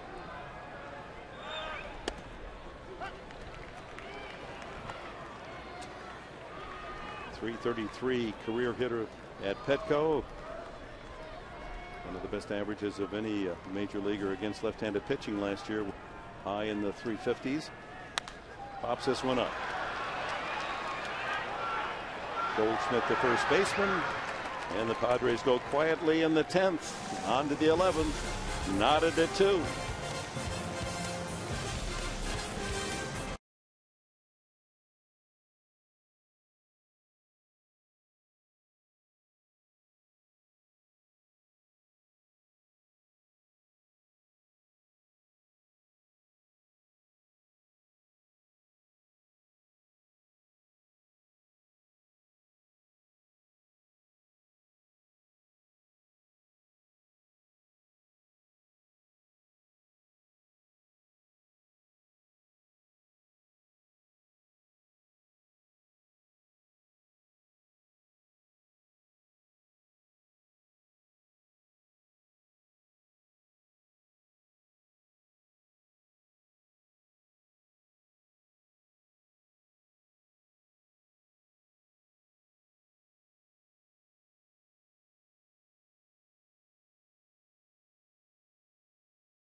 The starter for the Padres, gave up a couple of singles, had good stuff, and then Goldschmidt found the gap in left center field to knock in 2 runs. Almost clipped into the stands for a ground rule double. It would cost a run. Headley scored on the ground out by Guzman. He had doubled, and then Bartlett tied it in the 7th inning after Hudson had led off with a triple. And that's where we stand, 2-2, heading into this 11th inning. And the first pitch fouled out of play off the bat of Gerardo Parra. Padre relief pitching now added to Volquez's finish, retiring 14 straight Diamondbacks. Last base runner was the single by Goldschmidt off Volquez with 1 out in the 6th inning.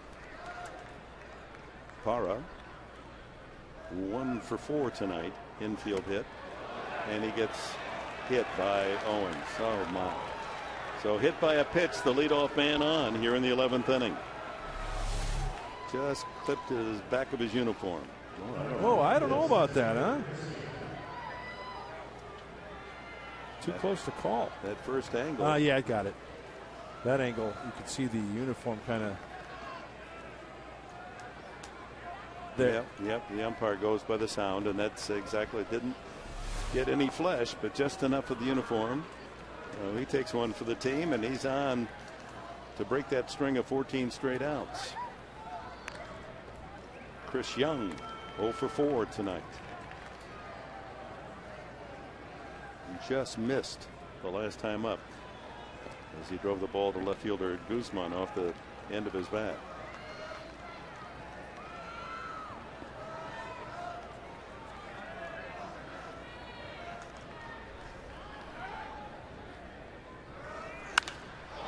Drive to left. That's hit well. Guzman back, and Young has homered to give Arizona a 4-2 lead.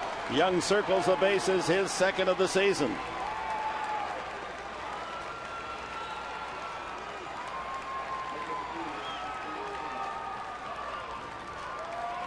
Knocks in his 5th and 6th run of the year. Chris Young, after the hit batsman to Parra, lines it into the lower deck and left. He knew it. A breaking ball for a strike, a slider on the outside half, and from the sound of this one, yeah, that's a no-doubter. First pitch.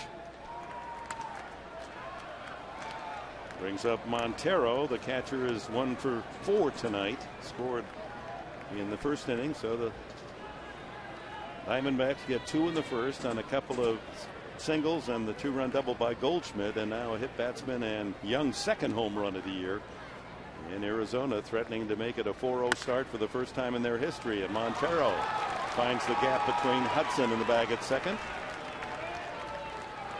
for his second base hit of the night.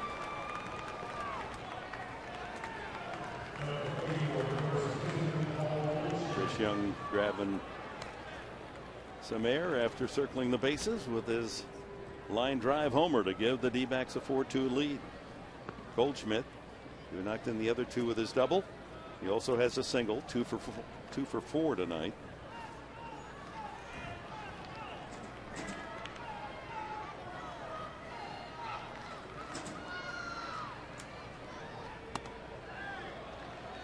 Diamondbacks last year started the year 3-0 on their way to that surprising last to first recovery.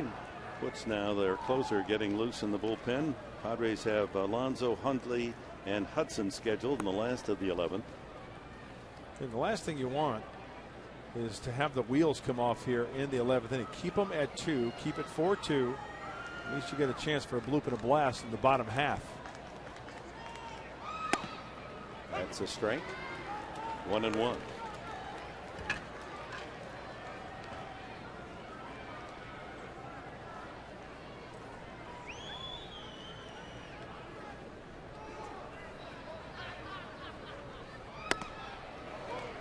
Big cut at a fastball. 86 on that one.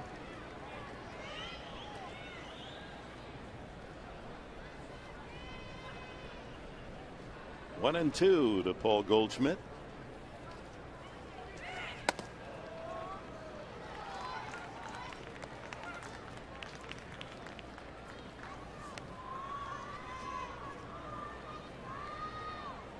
Just 24 years of age, this young man out of Texas. Owings pounces off the mound and throws him out, but that moves the runner Montero into scoring position. And Kubel and Roberts with a chance to add to the 4-2 lead here in the top of the 11th. Yeah, the big horse, Micah Owings, showing some athleticism on his feet. He got to that ball nicely and got his feet underneath him to fire a strike to first base.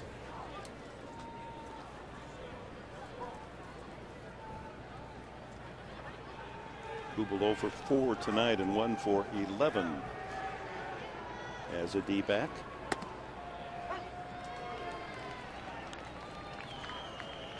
First pitch strike on the inside corner.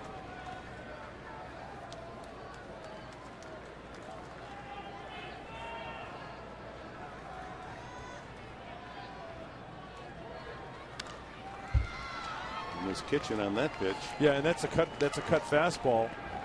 Like Brian Shaw, the Diamondbacks, same type of pitch, but Micah Owings just doesn't have the velocity that Shaw has, but still can be very effective.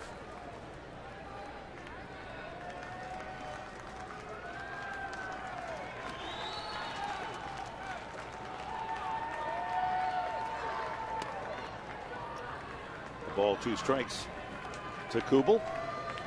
Ryan Roberts waits his turn on deck.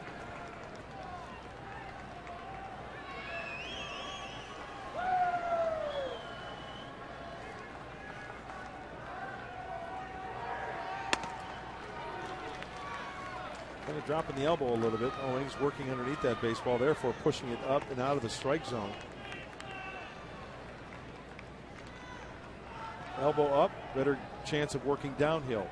Lower the elbow, have a tendency to push it, therefore being up and out of the strike zone.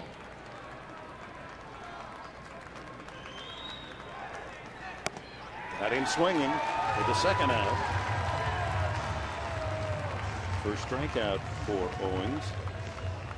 And here comes Roberts. 2 walks, a strikeout, and a ground out tonight.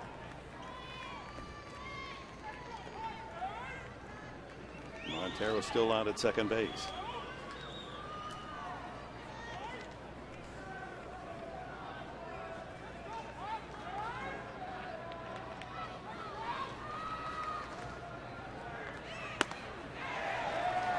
Cheated on that swing.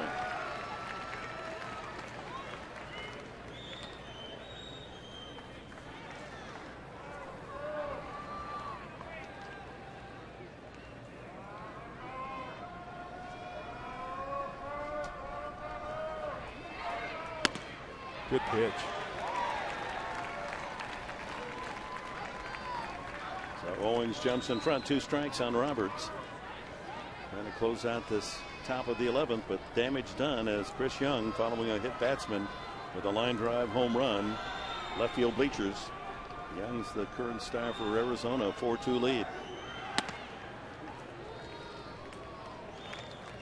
And the ace closer, 35-year-old veteran J.J. Putz, will come in bottom half of the inning looking for the final 3 outs and a save for Arizona. Putz with a couple of saves in the 3-game sweep with San Francisco over the weekend. Owings thought he had strike 3.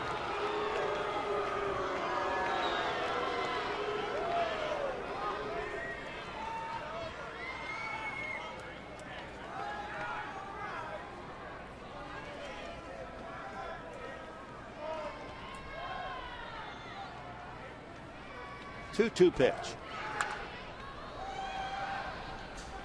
One of the hardest fastballs that Owens has thrown. That was at 88, and it was a straight fastball. The majority of them have been cut fastballs.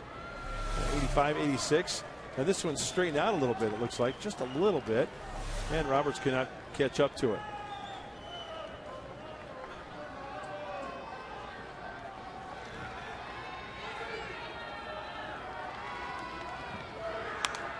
Off his fist, a little soft fly to the second baseman Hudson, and that's it for the 11th Arizona. But Chris Young found one he liked and laced a line drive into the lower deck and left, a 2-run shot.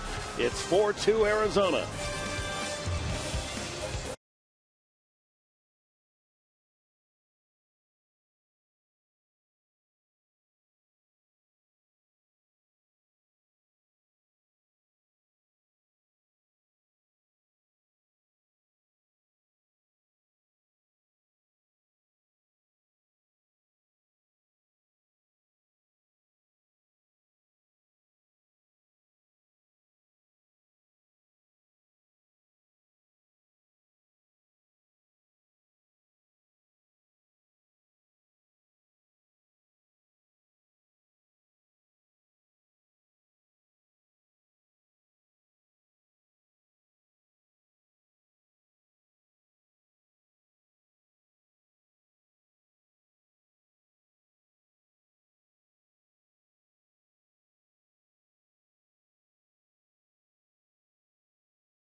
It's time for the Carl's Jr. star of the game, and no doubt about that, Chris Young with that blast top half of the inning, 2-run home run to give Arizona the lead 4-2.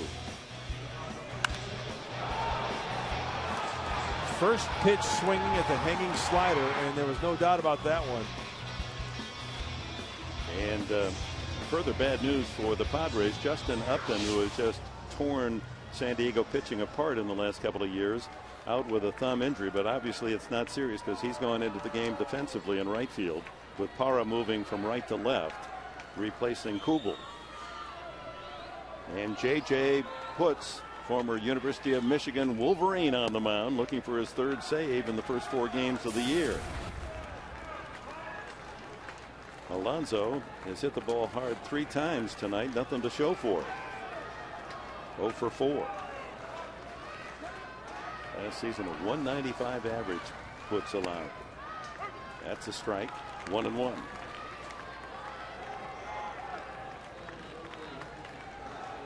Putz, who did a lot of work early in his career with the Seattle Mariners, a year with the Mets, a year with the White Sox, and Arizona last season. 2-1. What makes him so tough? J.J. Putz throws a very heavy baseball, about 95 miles an hour. Pretty straight. He'll also throw a split, a slider, and a cutter. It seems like the cutter has been the pitch of the bullpen, huh? Brian Shaw threw it. Hernandez cut it at times. And now J.J. Putz. That one laced foul down the left field side. Well back.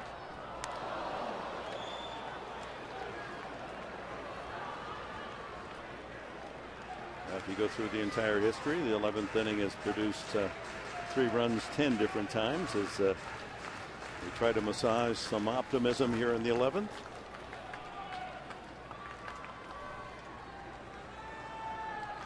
Looping a blast to tie it up.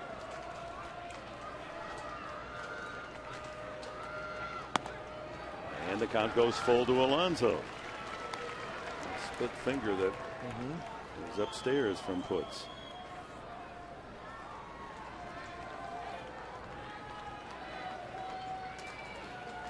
And not only does he throw 95, but he also has a little deception where he throws across his body a little bit.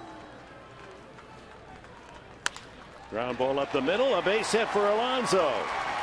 Now he gets the Padres started on the right foot here in the last of the 11th. That brings a tying run to the plate. Well, he deserved to get a base hit tonight. He just hit the ball smartly on almost every occasion, but right to a glove. Yonder Alonso, when he hits the ball in the air, it's usually center field over to left, but on the ground, he will find that hole just to the left of the pitcher and to the right of the second baseman Hill for a base knock. Nick Hundley, a couple of walks tonight, a strikeout and a lineout.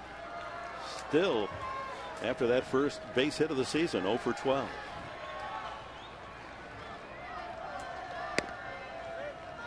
Takes it inside, ball 1. Hudson on deck and Bartlett down in the hole.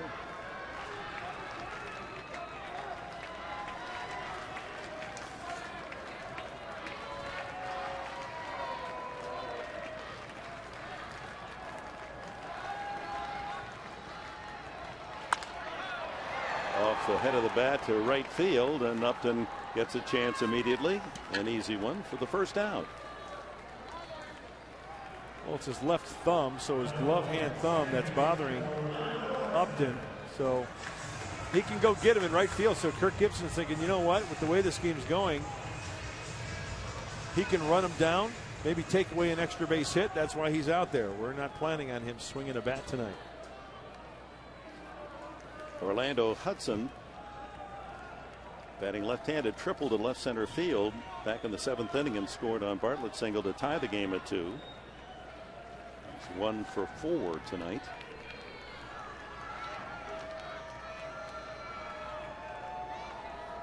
EY, Eric Young moving the outfielders. 90 on that fastball. Sounded faster, didn't it? Sure did. Always helps the psyche of the pitcher when you've got that catcher who's got that pop in that glove.